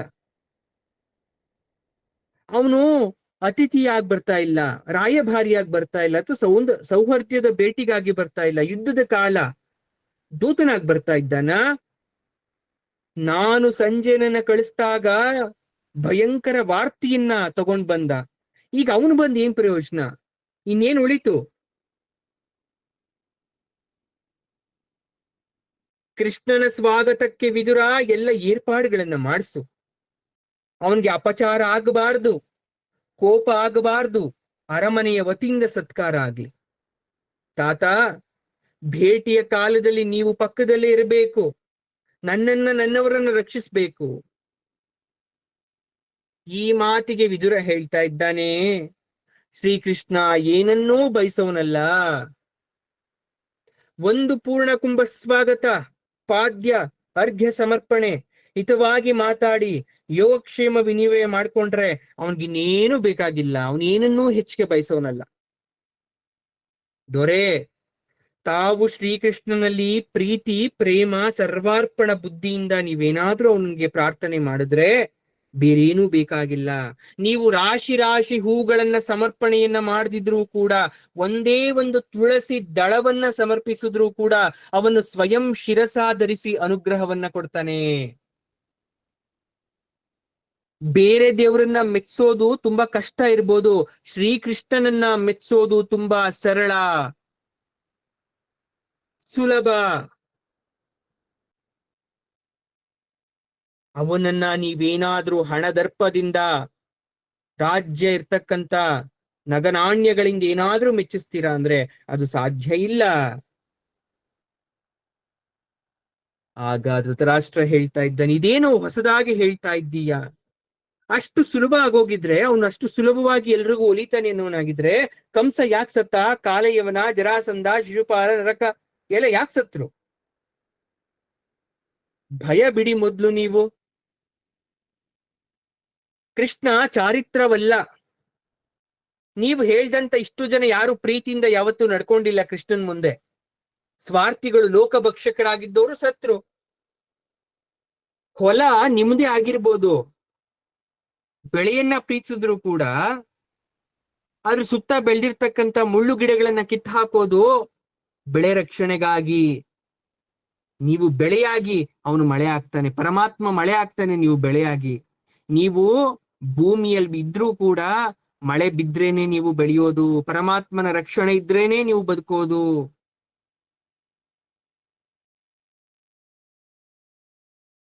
ಅವನು ಹೊಲಕ್ ಬಂದು ಸುಮ್ನೆ ಹಾಗೆ ಹೋಗ್ಬಿಡಲ್ಲ, ಕಾಲುವೆಯ ನೀರಾಗಿ ಹರಿತಾನೆ. ಧೃತರಾಷ್ಟ್ರನಿಗೆ ಅರ್ಥ ಆಗ್ತಾ ಇಲ್ಲ. ತಾತ, ಇದೇನೋ ಹೇಳ್ತಾ ಇದ್ದಾನ್ ವಿದುರ, ಸರಿದಾರಿ ತೋರಿಸಿ ನೀವಾದ್ರೂ ಕೂಡ. ಆಗ ಭೀಷ್ಮ ಹೇಳ್ತಾನೆ, ನಾನು ತೋರಿಸಿದ ಸರಿದಾರಿ ನಿನ್ನ ಮನಸ್ಸಿಗೆ ಬರ್ತಾ ಇಲ್ಲ. ಹಿಂದಲ್ಲ, ಯಾವತ್ತಿಂದೇನೋ ಹೇಳ್ತಾ ಇದ್ದೇನೆ, ನೀ ನನ್ನ ಮಾತನ್ನ ಕೇಳ್ತಾ ಇಲ್ಲ. ಪುತ್ರ ಮೋಹವನ್ನ ಬಿಟ್ಬಿಡು. ಕೃಷ್ಣ ಭಕ್ತವತ್ಸಲ, ಭಕ್ತ ಕಂಟಕರಿಗೆ ಭಯಂಕರ ಆಗಿರ್ತಕ್ಕಂಥವನು. ಪಾಂಡವರಿಗೆ ಈಗಲಾದ್ರೂ ರಾಜ್ಯ ಬಿಟ್ಕೊಡು. ಧೃತರಾಷ್ಟ್ರ ಮಾತನ್ನ ಹೊರಡಿಸ್ತಾ, ಕೃಷ್ಣ ಸ್ವಾಗತಕ್ಕೆ ಸರಿಯಾದ ಏರ್ಪಾಟು ಮಾಡಿಸಿರುವೆಯಾ? ವಿದುರನ ಹತ್ರ. ಅದನ್ನ ಬೇರೆಯವರು ಮಾಡ್ತಾರೆ, ನನ್ ಕೆಲ್ಸ ಇಲ್ಲಿ ಏನಿಲ್ಲ. ಯಾಕೆ ಈ ರೀತಿ ಮಾತಾಡ್ತಾ ಇದ್ಯಾ? ಯಾರು ಈ ಕರ್ತವ್ಯ ನಿರ್ವಹಿಸಿದ್ದವರು? ಯಾರು ಅಪ್ಪಣೆ ಕೊಟ್ರು ನಿನಗೆ? ನನ್ನನ್ನ ಪ್ರಶ್ನೆ ಮಾಡಕ್ಕಂತ ಹಕ್ಕು ನಿಮಗಿಲ್ಲ. ನಿಮ್ಮ ಆಪ್ತರು ಅದನ್ನೆಲ್ಲ ಮಾಡ್ಕೊಂಡಿದ್ದಾರೆ. ಹಾಗಾದ್ರೆ ನೀನ್ ಆಪ್ತ ಅಲ್ವಾ? ಮಹಾಪ್ರಧಾನಿ ಅಲ್ವಾ? ನಿನ್ನ ಉಸ್ತುವಾರಿ ಅಪ್ಪಣೆ ಇಲ್ಲದೆ ಬೇರೆ ಏನ್ ಏರ್ಪಾಟ್ ಮಾಡ್ತಾ ಇದ್ದಾರೆ? ಹೋಗಿ ನೋಡ್ಕೊಂಬ. ಯಾರಾಪ್ತರು ಯಾರಾಪ್ತರಲ್ಲ ಅಂತಕ್ಕಂಥದ್ದು ನಿರ್ಣಯವಾಗಿ ಎಷ್ಟೋ ವರ್ಷ ಆಗೋಯ್ತು. ಹೆಸರಿಗಷ್ಟೇ ಮಹಾಪ್ರಧಾನಿ ನಾನು, ಆದ್ರೆ ನನ್ನ ಕಾರ್ಯ ಎಲ್ಲ ಬೇರೆಯವ್ರು ಮಾಡ್ತಾ ಇದ್ದಾರೆ. ನಗರದ ಮಹಾದ್ವಾರದಲ್ಲಿ ನಿಮ್ಮ ಪುತ್ರರು ಶ್ರೀಕೃಷ್ಣನನ್ನ ಸ್ವಾಗತ ಮಾಡ್ತಾರಂತೆ, ಅಲ್ಲಿ ಕಾಣಿಕೆ ಸಮರ್ಪಣೆ ಮಾಡ್ತಾರಂತೆ. 16 ಬಂಗಾರದ ರಥವನ್ನ ನಿಲ್ಸಿದ್ದಾರಂತೆ, 64 ಆನೆಗಳು, 1000 ದಾಸದಾಸಿಯರು, 18,000 ಗಾಂಧಾರ ಕಂಬಳಿಗಳು, 1000 ಚೀನಾಂಬರ ಪೀತಾಂಬರ ವಸ್ತ್ರಗಳು, 1 ಅನರ್ಘ್ಯ ಮಣಿರತ್ನ. ಇಷ್ಟಲ್ದೆ ದಿನ 14 ಯೋಜನ ಪಯಣಿಸಬಲ್ತಕ್ಕಂತ ವೇಗಶಾಲಿ ಕುದುರೆಗಳಿಂದ ಎಳೆಯಲ್ಪಡ್ತಕ್ಕಂಥ ರಥವನ್ನ ನಿಲ್ಸಿದ್ದಾರಂತೆ. ಭೀಷ್ಮನ ಮುಖ ಕೆಂಪಾಯ್ತು, ಆದ್ರೂ ಕೋಪವನ್ನ ತೋರಿಸ್ತಾ ಇಲ್ಲ. ಆದ್ರೆ ವಿದುರನ ತುಟಿಯಲ್ಲಿ ವ್ಯಂಗ್ಯ ಮಂದಹಾಸ ಭೀಷ್ಮನ ಗಮನಕ್ಕೆ ಬಂತು. ಧೃತರಾಷ್ಟ್ರ ಹೇಳ್ತಾ ಇದ್ದಾನೆ, ಸ್ವಾಗತಿಸಕ್ಕೆ ಎಲ್ಲಿ ಏರ್ಪಾಟು, ಯಾರ್ಯಾರು ಹೋಗಬೇಕು? ಇದೇನ್ ಮಹಾರಾಜ್ ಈ ತರ ಕೇಳ್ತಾ ಇದ್ದೀರಾ? ಯಾರು ಏರ್ಪಾಟ್ ಮಾಡಿದ್ರು ಅವ್ರನ್ನೇ ಕೇಳಿ ಯಾರು ಹೋಗ್ಬೇಕು ಅವನನ್ನ ಕರ್ಕೊಂಬರಕ್ಕೆ ಅಂತ. ಯಾಕೋ ಕೋಪ ಬಂದಿರೋ ಹಾಗಿದೆ ನಿನಗೆ. ಇದು ಮಹಾಪ್ರಧಾನಿ ಮಾಡ್ಬೇಕಾಗಿರೋ ಕೆಲ್ಸ, ನೀನೇ ಜವಾಬ್ದಾರಿ ತಗೋಬೇಕು. ನನ್ನ ಸಲಹೆ ಯಾರೂ ಕೇಳಲಿಲ್ಲ, ಸಮಾಚಾರವನ್ನ ತಿಳಿಸ್ಲಿಲ್ಲ, ನನ್ನ ಕಿವಿಗೆ ಬಿದ್ದಂತ ವಿಚಾರವನ್ನಷ್ಟೇ ನಾನು ಹೇಳ್ತಾ ಇದ್ದೇನೆ. ಇದು ನನ್ನ ಜವಾಬ್ದಾರಿಯಲ್ಲ. ಹಾಗಾದ್ರೆ ವಾಸುದೇವನ ಸ್ವಾಗತಕ್ಕೆ ನೀನ್ ಇರೋದಿಲ್ವಾ? ಇದ್ಯಾರ ಅಪೇಕ್ಷೆ ಇಲ್ಲ, ನಾನಿರಲ್ಲ. ಯಾಕಂದ್ರೆ ನಾನಿದ್ರು ನಿಮಗ್ ತೊಂದರೆ ಆಗತ್ತೆ. ಇಷ್ಟೊತ್ತು ಸುಮ್ನಿದ್ ಭೀಷ್ಮ ಮಾತಾಡ್ತಾ ಇದ್ದಾನೆ. ಧೃತರಾಷ್ಟ್ರ, ಏನ್ ಹುಡುಗಾಟ? ನಿನಗೆ ಗೊತ್ತಿಲ್ದ ಹಾಗೆ ಮಾತಾಡ್ತಾ ಇದ್ಯಾ? ಕೃಷ್ಣ ಯಾರು ಅಂತ ಲೋಕಕ್ಕೆ ತಿಳಿದಿದೆ. ಶಿಶುಪಾಲ ಸಾಯ್ಬೇಕಾದ್ರೆ ನೀನಿನ್ನು ಶಿಶು. ಆಗ ನಿನ್ನ ಕಿವಿಯಲ್ಲಿ ಕೇಳಿಸೋ ತರ ಹೇಳಿದ್ದೇನೆ, ಸ್ವಾಗತಕ್ಕೆ ನೀನೇ ಹೋಗ್ಬೇಕು. ತಡೆದವ್ರು ಯಾರು? ರಥ, ಕಂಬಳಿ, ದಾಸದಾಸಿಯರು, ಯಾರು ಇವರೆಲ್ಲ? ಇವ್ರನ್ನೆಲ್ಲ ನಿಲ್ಸಿ ಕೃಷ್ಣನನ್ನ ಸ್ವಾಗತ ಮಾಡ್ತೀಯ ಅಥವಾ ನೀನೇ ಹೋಗ್ತೀಯ? ಕೃಷ್ಣ ಕಣ್ಣೆತ್ತಿ ಕೂಡ ಇದನ್ನ ನೋಡಲ್ಲ ಅವನು. ಇಷ್ಟೊತ್ತು ಹೇಳಿದ್ನಲ್ಲ ವಿದುರ, ಕಣ್ಣೆತ್ತಿ ಕೂಡ ಇದನ್ನ ಯಾವ್ದನ್ನು ನೋಡಲ್ಲ ಅವನು. ಬಿಡಾರಕ್ಕೆ ಅರಮನೆ ಬಿಟ್ಟು ದುಶ್ಯಾಸನನ ಮನೆ ಏಕೆ? ದುಶ್ಯಾಸನನ ಮನೆಯಲ್ಲೇ ಕೃಷ್ಣನನ್ನ ನಿಲ್ಲಿಸ್ತೀರಾ? ಯಾಕೆ ನಾನಿರ್ಲಿಲ್ವಾ? ಆಚಾರ್ಯ ಇರ್ಲಿಲ್ವಾ? ನಮ್ಮನ್ನ ಕಡೆಗಣಿಸ್ತಿದ್ಯಾ? ಅಪಮಾನ ಮಾಡ್ತಾ ಇದ್ಯಾ? ನನಗೆ ತುಂಬಾ ಅಸಹ್ಯವಾಗ್ತಾ ಇದೆ. ಭೀಷ್ಮನಿಗೆ ಕೋಪ. ವಿದುರ ಹೇಳ್ತಾ ಇದ್ದಾನೆ, ಪ್ರಭು, ಶಾಂತಿ ಮಾಡ್ಕೊಳಕ್ಕೆ ಸುಸಂಧಿ ಇದು. ನಿಮ್ಗೆ ವಯಸ್ಸಾಗೋಗಿದೆ, ಈಗ್ಲಾದ್ರೂ ಸರಿಯಾಗಿ ನಡ್ಕೊಳ್ಳಿ. ಲಂಚದ ಆಮಿಷ ಭಗವಂತನ ಮುಂದೆ ನಡೆಯಲ್ಲ. ಇದು ಮೋಸ, ಇದು ಕಪಟ ಅಂತ ಕೃಷ್ಣನಿಗೆ ಗೊತ್ತಾಗಲ್ಲ ಅನ್ಕೊಂಡಿದ್ದೀರಾ? ಇಲ್ಲಿ ರಾಜಧರ್ಮ ಇದ್ಯಾ? ಹೋಗ್ಲಿ, ಇದನ್ನೆಲ್ಲ ಇಟ್ಟಿದ್ದೀರಲ್ಲ, ಮನ್ಸಿಂದ ಏನಾದ್ರೂ ಇಟ್ಟಿದ್ದೀರಾ ಇದನ್ನೆಲ್ಲ? ಕೃಷ್ಣ ಬರ್ತಾ ಇರೋದು ಶಾಂತಿಗೋಸ್ಕರ. ಇದನ್ನ ನಾನ್ ಬಾಯ್ಬಿಟ್ಟು ಹೇಳ್ಬೇಕಾ? ರಾಜನ್, ಇನ್ನೊಂದ್ ಮಾತನ್ನ ಹೇಳ್ತೀನಿ ಕೇಳಿಸ್ಕೊಳ್ಳಿ. ಒಂದಷ್ಟು ತುಂಡು ರಾಜ್ಯವನ್ನು, 5 ಗ್ರಾಮಗಳನ್ನು ಆದ್ರೂ ಕೊಟ್ರೆ ಪಾಂಡವರು ಗೌರವದಿಂದ ಕ್ಷತ್ರಿಯರಾಗಿ ಬಾಳ್ತಾರೆ. ಅದು ಬಿಟ್ಟು ಭಿಕ್ಷೆ ಬೇಡಿ ಅಂತಕ್ಕಂಥ ಸಂದೇಶವನ್ನ ಸಂಜೆಯ ಮೂಲಕ ಕಳಿಸಿದ್ರಲ್ಲ, ಇದು ನಿಮ್ಗೆ ಯೋಗ್ಯವಾದ ಸಲಹೆನಾ? ಕೃಷ್ಣನ್ ಕೋಪ ಬರ್ದೇ ಇರುತ್ತಾ? ಧೃತರಾಷ್ಟ್ರ ವಿದುರನ ಮಾತಿಗೆ ಬೆಚ್ಚುತ್ತಾನೆ. ವಿದುರ, ಇದೆಲ್ಲ ಹಳೆಯ ಮಾತು. ನನ್ನ ಮಗ ನನ್ನ ಮಾತನ್ನ ಕೇಳ್ತಾ ಇಲ್ಲ. ನೀವೇಕ ಅವನ ಮಾತಿಗೆ ಬೆಲೆ ಕೊಡ್ಬೇಕು? ಅಧಿಕಾರ ಯಾರ ಕೈಲಿದೆ? ಅಧಿಕಾರ ಯಾರ ಕೈಲಿರುತ್ತೋ ಅವ್ರು ಹೇಳ್ದಾಗ ಎಲ್ರು ಕೇಳ್ಬೇಕಲ್ವಾ? ವಯಸ್ಸಿಗೆ ಬಂದಿರೋ ಮಕ್ಕಳನ್ನ ಎದುರಾಕೋಬಾರ್ದಪ್ಪ ತಂದೆ ತಾಯಿ. ಸರಿ, ವಯಸ್ಸಿಗೆ ಬಂದಿರೋ ಮಕ್ಕಳನ್ನ ಎದುರಾಕೋಬೇಡಿ, ಅವ್ರ ಜೊತೆ ನೀವು ಮೃತ್ಯು ಮಾರ್ಗವನ್ನ ಹಿಡೀರಿ. ಅವ್ರು ಸಾಯೋದ್ರ ಜೊತೆಗೆ, ಅವ್ರು ಹಾಳಾಗೋದ್ರ ಜೊತೆಗೆ ನಿಮ್ಮನ್ನು ಹಾಳು ಮಾಡ್ತಾರಲ್ಲ. ಆ ಹೊತ್ತಿಗೆ ಆಕಸ್ಮಿಕ ಅನ್ನೋ ತರ ದುರ್ಯೋಧನ ಬಂದ. ವಿದುರ ಭೀಷ್ಮ ಅಲ್ಲಿದ್ದಿದ್ದು ಅವನು ಕೋಪ ಬಂತು. ಏನೋ ಪಿತೂರಿ ಮಾಡ್ತಾ ಇದ್ದಾರೆ ಅನ್ಕೊಂಡ. ವಿದುರ ಮಾತನ್ನ ನಿಲ್ಲಿಸ್ತ. ಯಾಕೆ ವಿದುರ ಮಾತ್ ನಿಲ್ಲಿಸ್ತೆ? ನಿಮ್ ಮಾತ್ ಕೇಳೋರು ಬೇರೆಯವ್ರು ಬಂದಿದ್ದಾರೆ ಮಾತನ್ನ ಮುಂದುವರಿಸಿ. ಯಾರ್ ಶಕುನಿ ಬನ್ನ? ಅಪ್ಪಾಜಿ, ನಾನು ದುರ್ಯೋಧನ. ಧೃತರಾಷ್ಟ್ರನಿಗೆ ಕ್ಷಣಕಾಲ ಮಾತಾಡ್ಲಿಲ್ಲ.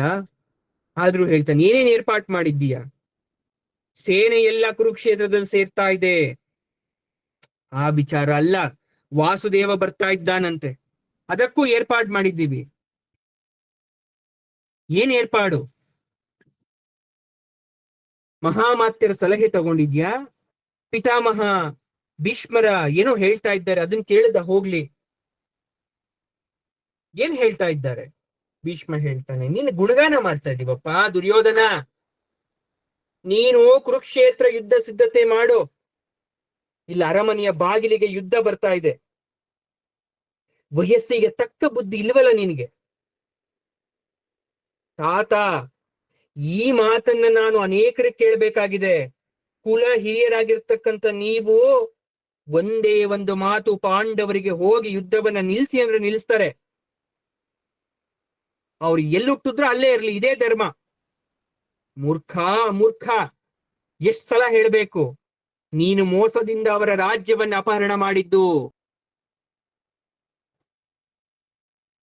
ಅದನ್ನಾಗ್ಲೇ ಸಭೆಯಲ್ಲಿ ಯಾಕೆ ಹೇಳಲಿಲ್ಲ ಹಾಗಾದ್ರೆ? ಅಪ್ಪಾಜಿ ಕುರುಡಾಗಿ ಹುಟ್ಟಿದವ್ರ ತಪ್ಪ? ಚಿಕ್ಕಪ್ಪ ಒತ್ತಾಸೆ ಮಾಡುವ ಅನುಸರದಲ್ಲಿ ಅವನಿಗೆ ಅಧಿಕಾರವನ್ನ ಕೊಟ್ಟು ಹಿರಿಮಗನಾಗಿರ್ತಕ್ಕಂಥ ನನ್ನ ತಂದೆಗೆ ಮೋಸ ಮಾಡಿದ್ದು ಯಾರ್ ತಪ್ಪು? ಅಂದನಿಗೆ ರಾಜ್ಯಾಧಿಕಾರ ಇಲ್ಲ ಅನ್ನೋದು ಶಾಸ್ತ್ರ. ಹಾಗಾದ್ರೆ ಮತ್ತ್ಯಾಕೆ ನಮ್ಮ ಅಪ್ಪನ್ ಕೂರ್ಸುದ್ರಿ? ಬೇರೆ ದಾರಿ ಇಲ್ದೆ ಕೂರ್ಸಿದ್ವಿ. ಚಿಕ್ಕಪ್ಪ ಚಿಕ್ಕಮ್ಮ ಆತ್ಮಶ್ರಾದ್ದ ಮಾಡ್ಕೊಂಡು ವನವಾಸಿಗಳಾದ್ರಲ್ಲ, ಚಿಕ್ಕಪ್ಪ ಸತ್ಮೇಲೆ ಚಿಕ್ಕಮ್ಮ ಒಬ್ಳು ಸತ್ಲಲ್ಲ, ಇನ್ನೊಬ್ಳು ಯಾಕೆ ಊರೊಳಗಡೆ ಬರ್ಬೇಕಾಗಿತ್ತು? ಇದ್ಯಾವ ಶಾಸ್ತ್ರ? ಅವಳು ಶ್ರಾದ್ದ ಮಾಡ್ಕೊಂಡಿರ್ಬೋದಪ್ಪ, ಆದ್ರೆ ಅವಳು ಮಕ್ಕಳು ಮಾಡ್ಕೊಂಡಿರ್ಲಿಲ್ವಲ್ಲ. ಮುಗಿದಿದ್ದ ಸಮಸ್ಯೆಯನ್ನ ಮತ್ತೆ ಜೀವಂತ ಇಟ್ಟು ಎರಡು ಕುಲಕ್ಕೂ ವೈರತ್ವವನ್ನು ತಂದಿದ್ದು ಯಾವ ಧರ್ಮ? ನಿನ್ನ ನಾಲ್ಗೆ ಉದ್ದ ಆಗ್ತಾ ಇದೆ. ನನ್ನ ತಂದೆ ನನ್ನನ್ನ ನನ್ನ ತಾಯಿಯ ಬಳಿಯಲ್ಲಿ ಬಿಟ್ಟ, ಗಂಗಾಮಾತೆ ನನ್ನನ್ನ ಬೆಳೆಸಿ ವಿದ್ಯಾವಂತ ಶಸ್ತ್ರ ಸಂಪನ್ನ ಮಾಡಿದ್ದು, ಊರಿಗೆ ನಾನು ಬರುವಂತಹದ್ದು ತಪ್ಪು ಅಂತ ಹೇಳ್ತಾ ಇದ್ಯಾ? ಹಾಗಾದ್ರೆ ಅವರವರ ಸಮಸ್ಯೆ ಅವ್ರದ್ದು. ಅರಮನೆಯಲ್ಲಿ ಎಲ್ರಿಗೂ ಸೇರಿ ಸಮಸ್ಯೆ. ನನಗ್ ಮಾತಾಡಕ್ ಇಷ್ಟ ಇಲ್ಲ, ಇಷ್ಟೇ ಹೇಳ್ತಾನೆ. ನೀನು ನೀರಿನಲ್ಲಿ ಹುಟ್ಟಿ ನೀರಲ್ಲೇ ಇದ್ದು ಸಾಯ್ಬೇಕಾಗಿದ್ದು ಮತ್ಸ್ಯ ಧರ್ಮ. ನೀರಲ್ಲೇ ಹುಟ್ಟಿದ ಕಮಲ ಹೊರಗೆ ಬಂದರೆ ಸೂರ್ಯನನ್ನ ನೋಡಿ ಸುಟ್ಟು ಒಣಗುವ ರೀತಿ ಕಾಡಿನಲ್ಲಿ ಇರ್ತಕ್ಕಂಥ ಅವರು ಕೂಡ ಅಲ್ಲೇ ಇರ್ಬೇಕು, ಅಲ್ಲೇ ಸಾಯ್ಬೇಕು. ಅದಕ್ಕೆ ಭೀಷ್ಮ ಒಂದ್ ಮಾತು ಹೇಳ್ತಾನೆ, ಹಾಗಾದ್ರೆ ಮಡಕೆಯಲ್ಲಿ ಹುಟ್ಟಿ ಬೆಳೆದವರು ಮಡಕೆಯಲ್ಲೇ ಸಾಯ್ಬೇಕಲ್ವಾ? ನೀರು ನೀರೇ, ಗಂಗೆ ಗಂಗೆ.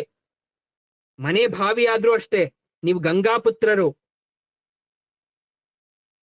ನಿಮ್ಮ ದೇವರು ಕೃಷ್ಣ ಯಾಮುನೇಯ, ಅವನು ಬೃಂದಾವನದಲ್ಲಿದ್ದವನು. ಮದುವೆಗೆ ಬಂದಿದ್ದ ತಪ್ಪು, ಈವರೆಗೆ ಮಾಡಿದ್ದೆಲ್ಲ ತಪ್ಪು. ಇಲ್ಲಿ ಅವನನ್ನು ಬಾ ಅಂತ ಕರ್ದವ್ರು ಯಾರು? ಏನೋ ಅಪಮಾನ ಮಾಡಬಾರ್ದು ಅನ್ನೋ ಕಾರಣಕ್ಕೋಸ್ಕರ ಸ್ವಾಗತವನ್ನ ಕೊಡ್ತಾ ಇದ್ದೇವೆ. ಅವನ ಮಾತು ಕೇಳಬೇಕು ಅಂತಕ್ಕಂಥ ನಿರ್ಬಂಧವನ್ನ ನನಗೆ ಮಾಡಬೇಡಿ ಯಾರು.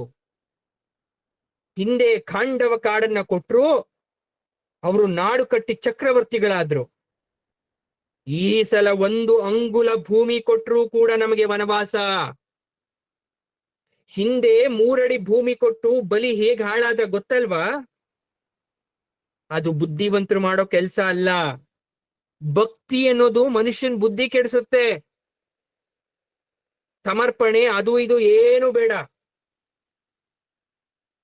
ಯಾವಾಗ ದುರ್ಯೋಧನ ಈ ರೀತಿ ಮಾತುಗಳನ್ನ ಆಡದ್ನೋ, ಭೀಷ್ಮ ಕೋಪದಿಂದ ಎದ್ದು ಹೋದ. ವಿದುರ ಕೂಡ ಅವನನ್ನ ಹಿಂಬಾಲಿಸ್ಬಿಟ್ಟ. ಧೃತರಾಷ್ಟ್ರನಿಗೆ ತುಂಬಾ ಭಯ ಆಗೋಯ್ತು. ಏನಾಯ್ತೋ ಮಗನೇ, ತಾತನಿಗೆ ಹಾಗೆಲ್ಲ ಹೇಳ್ಬೋದೇನೋ? ಸಮಯ ಬಂದಾಗ ಯಾರಿಗಾದ್ರೂ ಹೇಳಲೇಬೇಕು ಅಪ್ಪಾಜಿ. ನಾನೇನ್ ತಾತನ ಅವಮಾನ ಮಾಡ್ಲಿಲ್ಲ, ಸೂಕ್ಷ್ಮವನ್ನ ಹೇಳ್ದೆ.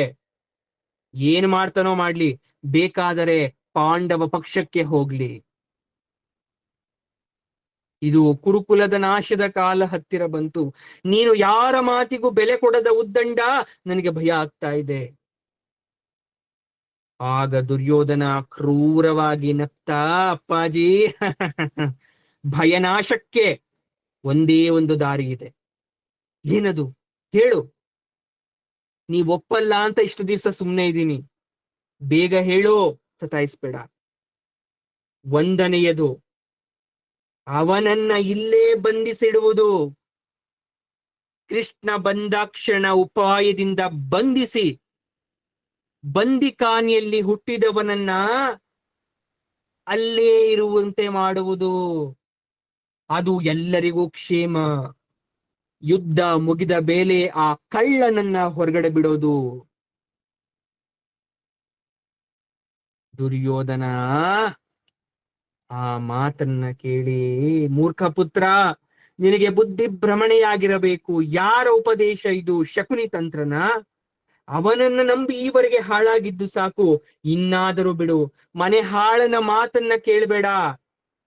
ಇನ್ನೊಂದು ಯಾವುದು? ಇನ್ನೊಂದು, ಕೃಷ್ಣನನ್ನ ಬಂಧಿಸಿ ನಾವು ಜೈಲಿಗೆ ಹಟ್ಟಿದ್ರೆ ದ್ವಾರಕೆಗೆ ಮುತ್ತಿಗೆ ಹಾಕಿ ಅವನ ಗಮನ ಸೆಳೆಯೋದು, ಅಥವಾ ನಕುಲ ಸಹದೇವ ಇಬ್ಬರಲ್ಲೊಬ್ಬರನ್ನ ಅಪಹರಿಸಿ ಗುಪ್ತಸ್ಥಾನದಲ್ಲಿ ಸೆರೆ ಇಡೋದು, ದ್ವಾರಕೆಯತ್ತ ಒಂದು ದಂಡನ ಕಳಿಸೋಣ, ಬಲದೇವನಿಗೆ ಬಲವಾದ ವೈರ ಬರೋ ತರ ಮಾಡೋಣ, ಯಾಗ ಯಂತ್ರ ಮಂತ್ರ ತಂತ್ರ ಸಹಾಯದಿಂದ ಕೃಷ್ಣನಿಗೆ ಮೋಡಿ ಹಾಕೋಣ, ಅವನ್ಗೆ ಮಂಕು ಬುದ್ಧಿ ತರ್ಸೋಣ, ಯುದ್ಧದಲ್ಲಿ ಪಾಲ್ಗೊಳ್ದಿರೋ ತರ ಮಾಡೋಣ, ಅಥವಾ ಕುಂತಿಯನ್ನೇ ಕೊಂದು ಬಿಟ್ರಂತೂ ಪಾಂಡವರಿಗೆ ವೈರಾಗ್ಯ ಬಂದ್ಬಿಡುತ್ತೆ. ಎಂತಹ ದುಷ್ಟ ಬುದ್ಧಿ! ಇವೆಲ್ಲಾ ಕೃಷ್ಣ ಕೋಪವನ್ನ ಕೆರಳಿಸಿ ಹೆಚ್ಚಿಸೋ ದಾರಿಗಳು ಕಣೋ ಮಗನೇ.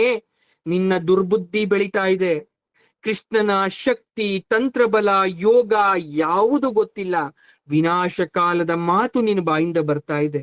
ಬಿಡು ಬಿಡು, ಪಾಂಡವರನ್ನ ಶಾಂತ ಮಾಡಲು ದೂರದ ಒಂದೇ ಒಂದು ಹಳ್ಳಿ ಕೊಟ್ಟು ಚೌಕಾಸಿ ಮಾಡಿ ಒಪ್ಸ್ಬಿಡೋಣ, ಹೇಗಾದ್ರೂ ಮಾಡಿ. ಅಪ್ಪಾಜಿ, ಶತ್ರುಗಳ ಶೇಷವನ್ನ ಉಳಿಸ್ಬಾರ್ದು ಅನ್ನತ್ತೆ ಶಾಸ್ತ್ರ. ನೀವದಕ್ ಪ್ರಯತ್ನ ಪಡ್ತಾ ಇದ್ದೀರಾ? ನನ್ನ ಶತ್ರು ಅಂತ ಇದ್ಯಾ? ನಿನ್ನ ರಕ್ಷಣೆಗಲ್ವಾ ನಾನು ಪಾಡ್ಪಡ್ತಾ ಇರೋದು. ಮನೇಲಿರೋರೇ ಶತ್ರುಗಳಾಗೋದ್ರೆ ನಾವೇನ್ ಮಾಡಕ್ಕಾಗತ್ತೆ? ತಾತ ಶತ್ರುನೇ, ಮಹಾಮಾತ್ಯನೂ ಅಷ್ಟೇ, ನೀವು ಅಷ್ಟೇ, ಎಲ್ಲರೂ ಪಾಂಡವ ಪಕ್ಷಪಾತಿಗಳೇ. ನನ್ನ ಹಣೆ ಬರಹ, ವಿಧಿ ಜೊತೆ ಗುದ್ದಾಡ್ತಾ ಇದ್ದೀನಿ. ನನ್ನ ಭಯಕ್ಕೆ ಇನ್ನೂ ಒಂದು ಮುಖ ಇದೆ. ನೀನ್ ಹೇಳಿದ್ದು ನಿನಗೆ ಮುಳುವಾಗೋದು ಅಸಾಧ್ಯ ಅಲ್ಲ ಕಣೋ ಮಗನೇ. ಯುದ್ಧದ ಹುಚ್ಚು ಹಿಡಿದಿದೆ. ಶತ್ರುಗಳು ಮಾರಣ ಹೋಮವನ್ನ ಮಾಡಕ್ಕೆ ತಯಾರಾಗಿ ನಿಂತಿದ್ದಾರೆ. ನಿನ್ನನ್ನೇ ಅಪಹರಿಸಿ ಬಂಧಿಸ್ಬಿಟ್ರೆ ಗತಿ ಏನು ಯೋಚನೆ ಮಾಡು. ನೀನ್ ಯಾರ್ಯಾರನ್ನೋ ಬಂಧಿಸ್ಬೇಡ, ನಿನ್ನನ್ನು ಬಂಧಿಸ್ಬಿಟ್ರೆ? ಹಾಗ್ ಮಾಡೋಗಿದ್ರೆ ನಾನು ಈ ಒಳಗ್ ಸಾಯ್ಬೇಕಿತ್ತಲ್ವಾ? ನೀವ್ ಹೇಳೋ ತರ ಅವರು ಧರ್ಮಾತ್ಮರು ಈ ತರ ಅಪಕೃತ್ಯಕ್ಕೆ ಕೈ ಹಾಕಲ್ಲ. ಹಾಕಿದ್ರು ಪ್ರತ್ಯುಪಾಯ ನನ್ನ ಹತ್ರ ಇದೆ. ಧೃತರಾಷ್ಟ್ರ ದುರ್ಯೋಧನನ ಮಾತುಗಳು ನಡೀತು. ಇತ್ತ ಅವಸಾನದ ಗ್ರಾಮದಲ್ಲಿ ತಂಗಿದ್ದಂತಹ ಕೃಷ್ಣ ಬೆಳಗ್ಗೆ ಎದ್ದು ಅಗ್ರಹಾರದ ಕೊಳದಲ್ಲಿ ಮಿಂದು ಸ್ನಾನವನ್ನ ಮಾಡಿದ್ದಾನೆ. ದೌತವನ್ನ ಹುಟ್ಟು ಅಗ್ನಿಹೋತ್ರವನ್ನ ಮಾಡಿ ಬ್ರಾಹ್ಮಣರಿಗೆ ದಕ್ಷಿಣೆಯನ್ನ ಕೊಟ್ಟು ಆಶೀರ್ವಾದವನ್ನ ಪಡೆದು ಹಸ್ತಿನಾವತಿಯತ್ತ ರಥಯಾತ್ರೆಯನ್ನ ಮಾಡಿದ್ದಾನೆ. ಆಗ ಅವರೆಲ್ಲ ಹೇಳ್ತಾ ಇದ್ದಾರೆ, ಪುರುಷೋತ್ತಮ, ನೀವೇ ಪಾಂಡವರ ಕೈ ಹಿಡಿದ ಮೇಲೆ ಇನ್ಯಾರ ಬೆಂಬಲವೂ ಬೇಕಿಲ್ಲ, ಅವರಿಗೇ ವಿಜಯ, ಹೋಗಿ ಬನ್ನಿ. ಕೃಷ್ಣ ಅವರೆಲ್ರಿಗೂ ಕೂಡ ಹೇಳಿ ಹೋಗ್ತಾ ಇದ್ದಾರೆ. ಇವನ ತಂತ್ರದ ಇಂಗಿತ ಸೂಚನೆ ಮೊದಲೇ ತಿಳಿದಿದ್ರೆ ಚೆನ್ನಾಗಿತ್ತು. ಗೊಲ್ಲ ಗುಟ್ಟು ಬಿಟ್ಕೊಡಲ್ಲ. ನಾವು ಪ್ರತಿ ತಂತ್ರಕ್ಕೆ ಸಿದ್ಧರಾಗಬಾರ್ದು ಅಂತಾನೆ ಅವನು ಬರ್ತಾ ಇದ್ದಾನೆ. ಬ್ರಾಹ್ಮಣ ಸಮುದಾಯವನ್ನ ನಮ್ಮ ಮೇಲೆ ಎತ್ಕಟ್ಟಕ್ಕಂತ ಹಾಗೂ ಅವರ ಶಾಪವನ್ನ ನಮ್ಮ ಮೇಲೆ ಛೂ ಬಿಡ್ಬೇಕು ಅಂತ ಅವನೆಲ್ಲ ಹೋಗಿ ಬರ್ತಾ ಇರಬಹುದು. ಅವನನ್ನ ಬಂಧಿಸ್ಬಿಡೋದು ಸುಲಭ. ಅವನೊಡೆ ಸೇನೆಯೂ ಏನ್ ಹೆಚ್ಚಾಗಿಲ್ಲ. ಆ ಸಾತ್ಯಕಿ ಏನು ಮಾಡ್ತಾನೆ? ಅವನು ಏಕಾಕಿ. ಇದೇ ಸಮಯ ದುಶ್ಯಾಸನ, ಒಳ್ಳೆಯ ಹಗ್ಗವನ್ನ ಪರೀಕ್ಷಿಸಿ ತಯಾರಲ್ಲಿಟ್ಟಿರು. ಅವನನ್ನು ಹಿಡಿದು ಕಟ್ಟಕ್ಕೆ ಬಲಿಷ್ಠರಾದ ಜಟ್ಟಿಗಳನ್ನ ಸಿದ್ಧ ಮಾಡು. ಅವನು ಎಲ್ಲಿ ಓಡೋಗ್ದಿರೋ ತರ ಎಲ್ಲ ಕಡೆ ಬಾಗ್ಲನ್ನ ಮುಚ್ಚಿಸ್ಬಿಡು. ಒಂದತ್ತ ಶತ್ರು ಮಾರಣ ಹೋಮ ನಡೆದೋಗ್ಲಿ ಅಂತ ದುರ್ಯೋಧನ ದುಶ್ಯಾಸನನ ಬಳಿ ಹೇಳ್ತಾ ಇದ್ದಾನೆ. ಈ ಮಾತುಗಳೆಲ್ಲ ಗೂಢಾಚಾರಿಕೆಯ ಮೂಲಕ ಭೀಷ್ಮನ ಕಿವಿಗೆ ಬಿದ್ದೋಯ್ತು. ಭೀಷ್ಮ ಕಿಡಿಕಿಡಿ ಆಗೋದ. ಇವನ ಅಹಂಕಾರಾಗ್ನಿ ಕುಲವನ್ನೇ ಸುಡುವಂತ ಕಾಲ ಬಂದ್ಬಿಡ್ತು. ಯಾರು ತಪ್ಸಕ್ಕಾಗಲ್ಲ. ಏನ್ ಮಾಡೋದು ಅಂತ ವಿದುರನ ಜೊತೆ ಮಾತಾಡ್ಬೇಕು ಅಂತ ಹೋಗ್ತಾ ಇದ್ದಾನೆ. ಆದ್ರೆ ವಿದುರ ಅವನ ಸ್ವಗೃಹಕ್ಕೆ ಹೋಗಿ ತುಂಬಾ ಯೋಚನೆ ಮಾಡ್ತಾ ಇದ್ದಾನೆ. ಯಾಕಂದ್ರೆ ಗೂಢಾಚಾರರಿಂದ ಕೃಷ್ಣನನ್ನ ಕಟ್ಟಿ ಹಾಕಬೇಕು ಅಂತಕ್ಕಂತ ದುರ್ಯೋಧನನ ಮಾತು ವಿದುರನ ಕಿವಿಗೂ ಬಿದ್ದಿತ್ತು. ವಿದುರನ ಚಾರ ಭಿಕ್ಷುಕನ ವೇಷದಲ್ಲಿ ಬಂದು ಜಗುಲಿಯ ಮೇಲೆ ಕುಳಿತು ಭಿಕ್ಷಾ ಪಾತ್ರೆಯೊಳಗೆ ಏನನ್ನೋ ನೋಡ್ತಾ ಇದ್ದ. ಬಾಗಿಲು ಕಾಯೋಳು ಬಂದು ಹೇಳಿದ್ಲು, ಹಸ್ತಿನಾವತಿಯಲ್ಲೂ ಭಿಕ್ಷುಕಾಟವ? ತಾನೇ ಜಗುಲಿಯ ಬಳಿ ಬಂದು, ಅಯ್ಯ, ಅರಮನೆಯ ಭೋಜನ ಶಾಲೆ ಇದೆಯಲ್ಲ, ಚಾವಡಿಯಲ್ಲೂ ವಿದೇಶಗಳಿಗೆ ಆಹಾರ ಏರ್ಪಾಟ್ ಇದೆಯಲ್ಲ, ಯಾಕೆ ಇಲ್ಲಿ ಕೂತಿದ್ಯ, ಹೋಗು ಅಂದ್ಲು ಆಕೆ. ಯಾಕ ಆ ರೀತಿ ಅಂದ್ರೆ, ಹೆಣ್ಣು ಕೇಳೋರು, ಹಣ ಕೇಳೋರು, ಆಹಾರ ಕೇಳೋರು, ಭೂಮಿ ಕೇಳೋರು ಭಿಕ್ಷೆಗೆ ಬರ್ತಾರೆ. ಆದ್ರೆ ಹಸ್ತಿನಾವತಿಯಲ್ಲಿ ಯಾರು ಕೂಡ ಭಿಕ್ಷೆಗೆ ಬಂದವರಲ್ಲ ಯಾವತ್ತೂ ಕೂಡ. ವಿದುರ ಯೋಚನೆ ಮಾಡ್ತಾನೆ, ಭೂಮಿ ಕೇಳುವ ಭಿಕ್ಷಾರ್ಥಿ ಎಂದರೆ ಶ್ರೀಕೃಷ್ಣ. ಅದಕ್ಕೇನು ಕೊಟ್ರಾಯ್ತು ಅಂತಕ್ಕಂಥ ಉದಾರ ಹಸ್ತರು ಅರಮನೆಯಲ್ಲಿ ಯಾರೂ ಇಲ್ಲ. ಭಿಕ್ಷುಕನ ವೇಷದಲ್ಲಿ ದನಪಾಲ ಇದ್ದ ಎಲ್ಲವನ್ನ ಹೇಳ್ತಾನೆ. ಯಾರಿಗೆ? ವಿದುರನಿಗೆ. ಯಾವ ರೀತಿ ಗೂಢಾಚಾರಕ್ಕೆ ಮಾಡ್ಬಂದ್ ಹೇಳ್ದ ಅಂತ. ರಾಜಮಾತೆ ಹತ್ರ ಬಂದ ಕುಂತಿ ಹತ್ರ ಮಾತಾಡ್ತಾ ಇದ್ದಾನೆ ವಿದುರ, ರಾಜಮಾತೆ, ಈಗ ಕೃಷ್ಣನಿಗೆ ಆಪತ್ತು ಬರೋ ತರ ಇದೆ. ಅವನು ಬದುಕಿದ್ರೆ ನಿನ್ನ ಶತ್ರುಗಳಿಗೆ ಉಳುಗಾಲ ಇಲ್ಲ ಅಂತಕ್ಕಂಥ ಅರ್ಥವನ್ನ ಮಾಡ್ಕೊಂಡು ತಂತ್ರದಿಂದ ಅವನನ್ನ ಮುಗಿಸ್ಲಿಕ್ಕೆ ಪ್ರಯತ್ನವನ್ನ ಮಾಡ್ತಾ ಇದ್ದಾರೆ. ನಿನ್ನೆ ನಾನು ತಾತ ಆ ಸಂದರ್ಭದಲ್ಲಿ ಎಷ್ಟೇ ಬುದ್ಧಿ ಹೇಳಿದ್ರೂ ಕೂಡ ಅವನು ಬದಲಾಗ್ಲಿಲ್ಲ. ದುರ್ಯೋಧನ ಭ್ರಮೆಯಲ್ಲಿ ಬದುಕ್ತಾ ಇದ್ದಾನೆ. ನಾನೇನಾದ್ರೂ ಮಾಡ್ಬೇಕು. ಇದೇ ಪರಿಸ್ಥಿತಿ ದ್ರೋಣ, ಕೃಪ, ಅಶ್ವತ್ಥಾಮ್ರಿಗೂ ಸಹ ಬಂದಿದೆ. ಬಿಗಿಯಾದ ಕಾವಲು, ಯಾರು ಎಲ್ಲೂ ಹೋಗೋ ತರ ಇಲ್ಲ. ನನ್ನ ಮೇಲಂತೂ ದುರ್ಯೋಧನ ಹೆಜ್ಜೆ ಹೆಜ್ಜೆಗೂ ಕೂಡ ವೀಕ್ಷಕರನ್ನ ಇಟ್ಟಿದ್ದಾನೆ. ಕೃಷ್ಣ ಕೂತ್ಕೊಂಡ್ತಕ್ಕಂತ ಹಾಸನದ ಕೆಳಗೆ ಹಾವು ಚೇಳಿಡೋದು, ಬಿಡಾರದಲ್ಲೇ ಸಾಯಿಸೋದು ಆಲೋಚನೆ ನಂಗೆ ಅರಗಿನ ಮನೆ ನೆನಪಾಗ್ತಾ ಇದೆ. ಆಗ ಕುಂತಿ ಹೇಳ್ತಾಳೆ, ಏನ್ ಮಾಡ್ತೀಯಪ್ಪ? ಆಪತ್ತು ತಪ್ಪಿಸ್ಲಿಕ್ಕೆ ಏನಾದ್ರೂ ಉಪಾಯ ಇದೆಯೇನಪ್ಪ? ನಾನು ನಿಷ್ಕ್ರಿಯನಲ್ಲ, ನಾನು ಆಗ್ಲೇ ಏರ್ಪಾಡನ್ನ ಮಾಡ್ಬಿಟ್ಟಿದ್ದೀನಿ. ಏನ್ ಏರ್ಪಾಡು ಹೇಳು? ಕೃಷ್ಣ ಅರಮನೆಯಲ್ಲಿ ಉಳ್ಕೊಳ್ಳೇಬಾರ್ದು, ನಮ್ಮಲ್ಲೇ ಉಳ್ಕೋಬೇಕು. ಸೋದರತ್ತೆಯನ್ನ ಕಂಡು ಮಾತಾಡಿಸಲು ಬಂದಂತಹ ಕೃಷ್ಣನನ್ನ ಹೇಗಾದ್ರೂ ಮಾಡಿ ನಮ್ಮ ಮನೆಯಲ್ಲಿ ಉಳ್ಕೊಳೋ ತರ ಮಾಡ್ಬೇಕು. ನಮ್ಮನೇಲಿ ಉಳ್ಕೊಂಡ್ರೆ ರಕ್ಷಣೆ ಸಿಗುತ್ತಾ ಅವನಿಗೆ? ಸಾತ್ಯಕಿ ಜೊತೆಯಲ್ಲಿ ಬಂದಿದ್ದಾನೆ. ಬಿಚ್ಚುಗತ್ತಿ ಪಹರೆ ಸದಾ ಕೃಷ್ಣನ ಬೆನ್ನಲ್ಲಿರುತ್ತೆ. ಕೃಷ್ಣ ನಿರಾಯುಧನಾಗಿ ಬಂದಿಲ್ಲ. ಒಂದು ವೇಳೆ ಇಲ್ಲೇ ಯುದ್ಧ ನಡೆದು ಬಿಟ್ರೆ? ಆಗ್ಲಿ ಬಿಡಿ, ನರಕನ ಮನೆಗೆ ಹೋಗಿ ಅವನನ್ನು ಕೊಲ್ಲಿಲ್ವಾ? ಕಂಸನನ್ನ ಅವನ ಅರಮನೆಯಲ್ಲೇ ಕೊಲ್ಲಿಲ್ವಾ? ಕುಂತಿ ನಿಟ್ಟುಸಿರನ್ನ ಬಿಡ್ತಾಳೆ. ವಿದುರ ಹೇಳ್ತಾನೆ, ದುರ್ಯೋಧನನಿಗೆ ಅವನ ಅಪ್ಪನ ಮೇಲೂ ನಂಬಿಕೆ ಇಲ್ಲ. ಸಭೆಯಲ್ಲಿ ತಾತ ನನ್ನ ಹಿರಿಯರ ಒತ್ತಡಕ್ಕೆ ಮಣಿದು ಅವನೇನಾದ್ರೂ ರಾಜ್ಯವನ್ನ ಕೊಡಕೊಪ್ಪಿದ್ರೂ ಕೂಡ ಅವನ ಮಗ ಬಿಡಲ್ಲ. ಕಂಸ ತನ್ನ ತಂದೆಯಾದಂತಹ ಉಗ್ರಸೇನನ್ನೇ ಸೆರೆಲಿಡ್ತಾನೆ. ಇನ್ನು ದುರ್ಯೋಧನ ಪಾಪಿ ತನ್ನ ತಂದೆಯನ್ನ ಸೆರೆಯಲಿಡಕ್ಕೆ ಹಿಂದು ಮುಂದು ನೋಡಲ್ಲ, ಅಧಿಕಾರದ ಆಸೆಗೋಸ್ಕರ. ಕುಂತಿ ದೇವಕಿಯನ್ನ ನೆನಪು ಮಾಡಿಕೊಂಡು, ತಾಯಂದಿರ ಪರಿಸ್ಥಿತಿಯನ್ನ ನೆನಪು ಮಾಡಿಕೊಂಡು ಅಳ್ತಾಳೆ.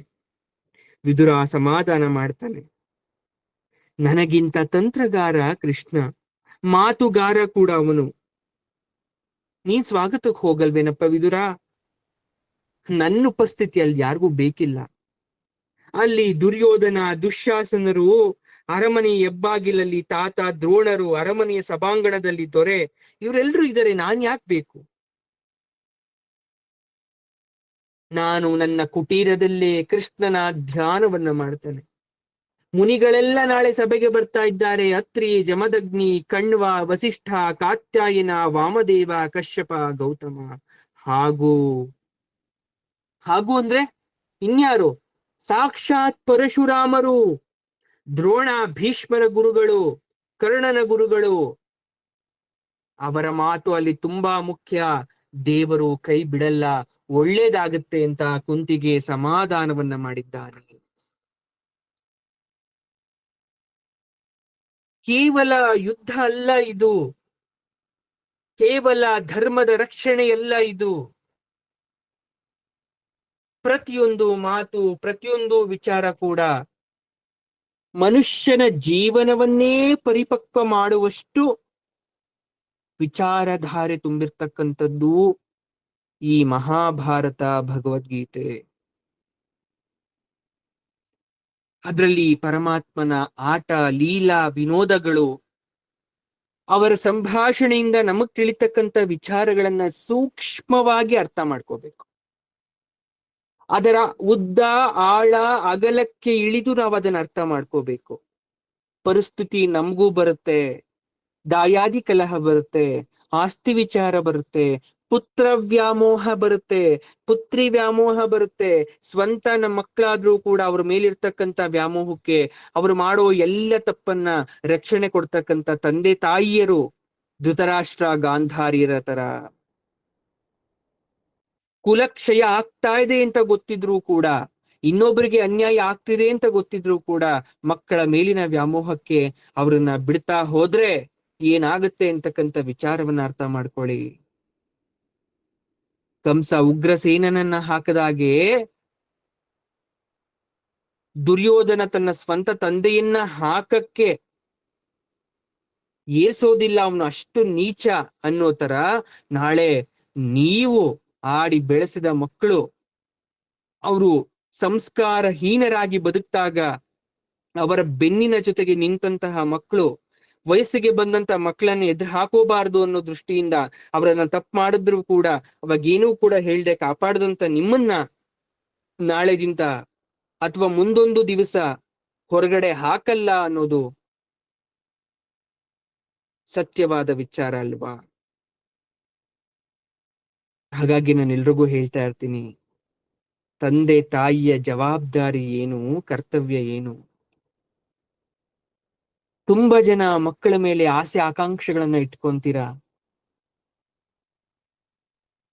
ನಾನು ತೋರ್ಸ್ತಂತ ಬಟ್ಟೆ ಹಾಕೋಬೇಕು, ನಾನ್ ಮಾಡ್ದಂತ ಅಡಿಗೆನೇ ಊಟ ಮಾಡ್ಬೇಕು, ನನ್ನನ್ನೇ ಹೆಚ್ಚಾಗಿ ಪ್ರೀತಿಸ್ಬೇಕು, ಅಥವಾ ಹೀಗೆ ಇರಬೇಕು ಹಾಗೆ ಇರಬೇಕು ಅಂತ, ಮುಂದೊಂದು ದಿವಸ ನಾನ್ ತೋರ್ಸ್ತಂತ ಹುಡುಗನನ್ನ ಹುಡುಗಿಯನ್ನ ಮದುವೆ ಆಗ್ಬೇಕು ಅಂತ. ಆದ್ರೆ ಒಂದು ಪಕ್ಷಿ ಮೊಟ್ಟೆಯನ್ನ ಇಟ್ಟು ಕಾವನ್ನ ಕೊಟ್ಟು ರೆಕ್ಕೆ ಬಲಿಯೋ ತನಕ ಅದಕ್ಕೆ ಆಹಾರವನ್ನ ನಿತ್ಯವಾಗಿ ಉಣಿಸಿ ರೆಕ್ಕೆ ಬಲಿತ ಮೇಲೆ ಯಾರು ಹೋಗೋ ತರ, ಅದರ ಮೇಲಿರ್ತಕ್ಕಂಥ ವ್ಯಾಮೋಹವನ್ನ ಬಿಡೋ ತರ ನಾವು ಕೂಡ ರೆಕ್ಕೆ ಬಲಿತ ಮೇಲೆ ನಮ್ಮ ಮಕ್ಕಳ ಮೇಲಿನ ವ್ಯಾಮೋಹವನ್ನ ತ್ಯಜಿಸ್ಬೇಕು. ಯಾಕಂದ್ರೆ ಮುಂದಿನ ದಾರಿಯನ್ನ ಅವರೇ ಆಯ್ಕೆ ಮಾಡ್ಕೊಂತಾರೆ. ಅದರಲ್ಲಿ ಸುಖ, ಕಷ್ಟ, ನೋವು, ನಲಿವು ಏನ್ ಬಂದ್ರೂ ಕೂಡ ಅವರು ಎದುರಿಸ್ಲಿಕ್ಕೆ ಸಿದ್ಧರಾಗ್ತಾರೆ.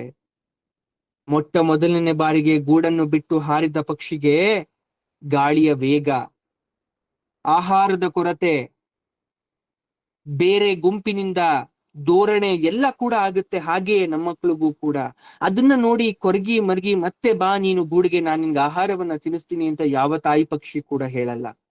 ಆದ್ರೆ ಮನುಷ್ಯ ಅಂತಕ್ಕಂಥ ಪ್ರಾಣಿ ಮಾತ್ರ ಹೇಳ್ತಾನೆ. ಆಯ್ಕೆ ಅವ್ರದ್ದು ಅಂತ ಆದ್ಮೇಲೆ, ನಿರ್ಧಾರ ಅವ್ರದ್ದು ಅಂತ ಆದ್ಮೇಲೆ ಅದರ ಕಷ್ಟ ಸುಖ ಏರಿಳಿತವನ್ನು ಕೂಡ ಅವರೇ ಅನುಭವಿಸ್ಬೇಕು. ಅನುಭವಿಸಕ್ಕೆ ಬಿಡಿ. ನೀವು ನಿಮ್ಮ ಕರ್ಮಾನುಫಲವನ್ನ ನೀವು ನಿಮ್ಮ ಜೀವನದಲ್ಲಿ ಅನುಭವಿಸಿದ ಮೇಲೆ ಅವರ ಕರ್ಮಾನುಫಲವನ್ನ ಅವರು ಕೂಡ ಅನುಭವಿಸ್ಬೇಕಲ್ವಾ? ನಾವಾದ್ರೂ ದೇವ್ರ ಕೈ ಮುಗ್ದು ನೋವನ್ನ ಕಡಿಮೆ ಮಾಡ್ಕೊಂತಿದ್ವಿ, ಅವ್ರ ದೇವ್ರ ಮೇಲೆ ನಂಬಿಕೆನೇ ಇಲ್ಲ, ಏನ್ ಮಾಡ್ತಾರೋ ಅನ್ನೋ ಭಯ ಬೇಡ. ದೇವ್ರ ಕೈ ಮುಗಿಲಿಲ್ಲ ಅಂದ್ರೆ ಏನಾಯ್ತು? ಆತ್ಮದಲ್ಲಿ ಅವ್ರಿಗೆ ದುಃಖ ಆಗುತ್ತೆ, ಆತ್ಮಾವಲೋಕನ ಅವ್ರಿಗೆ ಆಗೋ ಸಮಯದಲ್ಲಿ ಆಗುತ್ತೆ. ದೂರದಿಂದ ನೋಡಿ ನಾವು ಅವ್ರಿಗೋಸ್ಕರ ಪರಮಾತ್ಮನಲ್ಲಿ ಪ್ರಾರ್ಥನೆ ಮಾಡ್ಬೇಕೇ ಹೊರ್ತು ಅವರ ಕಷ್ಟವನ್ನ ನನ್ನ ಕಷ್ಟ ಅಂತ ಅನ್ಕೊಂಡು ಕೊರಗಬಾರದು, ಕಣ್ಣೀರ್ ಹಾಕಬಾರದು. ಆದ್ರೆ ಇರುವ ಎಲ್ಲ ತಂದೆ ತಾಯಿ ಮಾಡ್ತಿರ್ತಕ್ಕಂಥ ಒಂದು ದೊಡ್ಡ ತಪ್ಪು ಇವತ್ತು ಈಗ ಆಗ್ತಾ ಇದೆ. ಅದಕ್ಕೆ ಈ ವಿಚಾರಗಳನ್ನ ಸೂಕ್ಷ್ಮವಾಗಿ ಗಮನಿಸ್ತಾ ಹೋಗಿ. ನೀವು ಇದೇ ಪರಿಸ್ಥಿತಿಯಲ್ಲಿ ಇರ್ತಕ್ಕಂಥ ತಂದೆ ತಾಯಿಯಂದ್ರಾಗ್ಬಿಟ್ಟಿರ್ತೀರಾ, ಅಥವಾ ನಮ್ಮ ಮಕ್ಕಳು ಹೀಗಿಲ್ಲ ತುಂಬಾ ಒಳ್ಳೆಯವರು ಅಂತ ಹೇಳೋ ಪ್ರತಿಯೊಬ್ಬ ತಂದೆ ತಾಯಿಯೂ ಕೂಡ ಅವರಲ್ಲಿ ಇರ್ತಕ್ಕಂಥ ಕೆಟ್ಟ ಗುಣಗಳು ಕಾಣಿಸಲ್ಲ, ಅಥವಾ ಕೆಟ್ಟ ಗುಣಗಳು ಅಂತದ್ದೇನಿಲ್ಲ, ಸಾಮಾನ್ಯವಾಗಿ ಎಲ್ರಿಗೂ ಇರುವಂತದ್ದಾದ್ರೆ ನೀವು ಅವರ ಬಗ್ಗೆ ಅತಿಯಾದ ಆಲೋಚನೆಯನ್ನ ಕಡಿಮೆ ಮಾಡಬೇಕು. ನಿಮ್ ತಂದೆ ತಾಯಿ ಕೂಡ ಹಾಗಾದ್ರೆ ಈಗ್ಲೂ ನಿಮ್ಮ ಬೆನ್ನೆಲಿಗೆ ನಿಂತಿದ್ದಾರಾ? ಅವ್ರು ಬದುಕಿಲ್ಲ ಅಂದ್ರೂ ಕೂಡ ಬದುಕಿರೋಷ್ಟು ದಿವ್ಸ ಎಲ್ಲಾ ವಿಚಾರದಲ್ಲೂ ನಿಮ್ ಒಟ್ಟಿಗೆ ಬಂದ್ಬಿಟ್ಟಿದ್ರ, ಅಥವಾ ನೀವ್ ಹತ್ತಿದ ತಕ್ಷಣ ಅವ್ರು ಅಳ್ತಾ ಇದ್ರ? ನಿಮ್ ತಂದೆ ತಾಯಿ ನಿಮ್ಮನ್ನ ಬಿಟ್ಟಿದ್ದಕ್ಕೆ ಅಥವಾ ನಿಮ್ಮ ಕರ್ಮಾನುಫಲವನ್ನ ನೀವು ಅನುಭವಿಸ್ಕೊಳ್ಳಿ ಅಂತ ಬಿಟ್ಟಿದ್ದಕ್ಕೆ, ಹಾಗಾದ್ರೆ ನಿಮ್ಮ ತಂದೆ ತಾಯಿ ಇವತ್ತು ನಿಮ್ ಜೊತೆ ಇಲ್ದೇ ಇರ್ಬೋದು, ಮುಂದೊಂದ್ ದಿವ್ಸ ನೀವು ಅಷ್ಟೇ ನಿಮ್ಮ ಮಕ್ಳ ಜೊತೆ ಇರಲ್ವಲ್ಲ. ಹಾಗಾದ್ರೆ ಅವಾಗ ಯಾರು ಕಾಪಾಡ್ತಾರೆ ಅವ್ರನ್ನ? ಯಾರು ಬೆಂಬಲಿಸ್ತಾರೆ ಅವ್ರನ್ನ? ಮುಂದೆ ಅವರು ಕೂಡ ತಂದೆ ತಾಯಿಗಳಾಗಿದ್ದಾರೆ, ಅಥವಾ ಆಗ ಅವ್ರ ಮಕ್ಳನ್ನ ನಿಮ್ಮ ಮಕ್ಳು ಕೂಡ ಹಾಗೆ ಮಾಡಿದ್ರೆ? ಅಂದ್ರೆ ಈ ಕೊಂಡಿ ಅಂತಕ್ಕಂಥದ್ದು ಒಂದ್ರಿಂದ ಅಂಟ್ಕೊಂಡು ಹೋಗ್ತಾ ಇದ್ದಾಗ ಕೊಂಡಿ ಉದ್ದ ಆಗತ್ತೆ. ಆ ಕೊಂಡಿ ಉದ್ದಾದಾಗ ಏನಾಗುತ್ತೆ ಅಂದ್ರೆ, ಎಲ್ಲೋ ಯಾವುದೋ ಒಂದು ಕೊಂಡಿ ಮಾಡೋ ತಪ್ಪಿಗೆ ಅಷ್ಟು ಕೊಂಡಿಗಳಿಗೂ ನೋವಾಗುತ್ತೆ. ಹಾಗಾಗಿ ಕೊಂಡಿವನ್ನ ಕಳಿಸ್ತಾ ಹೋಗ್ಬೇಕು ತನ್ನ ಕೆಲಸ ಕಾರ್ಯ ಜವಾಬ್ದಾರಿಗಳು ಮುಗಿದಾದ್ಮೇಲೆ. ಕೊಂಡಿ ಕಳಚದೆ ಹೋದ್ರೆ ನಿಮ್ಮ ಅಂತ್ಯಕಾಲದಲ್ಲಿ ಸುಖವಿಲ್ಲ. ನಿಮ್ಮ ಅಂತ್ಯಕಾಲವನ್ನ ಕೇವಲ ಪುತ್ರ ವ್ಯಾಮೋಹ, ಪುತ್ರಿ ವ್ಯಾಮೋಹ ಅಂತಕ್ಕಂತ ಬಂಧನದಲ್ಲಿ ಸಿಲುಕಿ ನೀವು ನಿಮ್ಮ ಬದುಕನ್ನ ಕೊನೆ ಮಾಡ್ಕೊಂತೀರಾ. ಕೊನೆಗಾಲದಲ್ಲಿ ಮಾಡ್ಬೇಕಾಗಿರ್ತಕ್ಕಂಥ ಸಾಕಷ್ಟು ಕಾರ್ಯವನ್ನ ನೀವು ಮಾಡದೆ ಹಾಗೆ ಮನುಷ್ಯ ಜನ್ಮವನ್ನ ಕೊನೆಗಾಣಿಸ್ಬಿಡ್ತೀರಾ. ಹಾಗಾಗಿ ಗೀತೋಪದೇಶವನ್ನ, ಆ ಗೀತೋಪದೇಶದಲ್ಲಿರ್ತಕ್ಕಂಥ ಅರ್ಥವನ್ನ ಅರ್ಥ ಮಾಡ್ಕೊಳಕ್ಕೆ ಪ್ರಯತ್ನ ಪಡಿ. ಶ್ಲೋಕದ ಮುಖಾಂತರ ಹೇಳಿದ್ರೆ ಯಾರಿಗೂ ಅರ್ಥ ಆಗಲ್ಲ. ಕಥಾರೂಪದಲ್ಲಿ ಒಂದೊಂದೇ ದೃಶ್ಯವನ್ನ ಹೇಳ್ತಾ ಹೋಗ್ತಾ ಇದ್ದೀನಿ, ಎಲ್ಲವನ್ನ ಅರ್ಥ ಮಾಡ್ಕೊಳ್ಳಿ. ಜಗತ್ಪ್ರಭು ಆಗಿರ್ತಕ್ಕಂಥ ಕೃಷ್ಣ ಯುದ್ಧದಲ್ಲಿ ಅಥವಾ ದ್ವಾಪರದಲ್ಲಿ ಏನ್ ಮಾಡ್ದ ಬಿಟ್ಟ ಅನ್ನೋದಕ್ಕಿಂತ ನಮಗೆ ಯಾವ ಸಂದೇಶವನ್ನ ಸಾರ್ತಾ ಇದ್ದಾನೆ, ನಮ್ಮ ಬದುಕನ್ನ ಹೇಗೆ ಹಸನಾಗಿಸ್ಕೋಬೇಕು ಅಂತಕ್ಕಂಥ ದಾರಿಯಲ್ಲಿ ಹೋಗಿ. ಹಾಗಾಗಿ ಎಲ್ಲರೂ ಏನಂತ ಹೇಳ್ಬೇಕು? ಸರ್ವಂ ಶ್ರೀ ಕೃಷ್ಣಾರ್ಪಣಮಸ್ತು ಅಂತ ಹೇಳ್ಬೇಕು. ಶುಭ ಆಗ್ಲಿ. ಧನ್ಯವಾದ.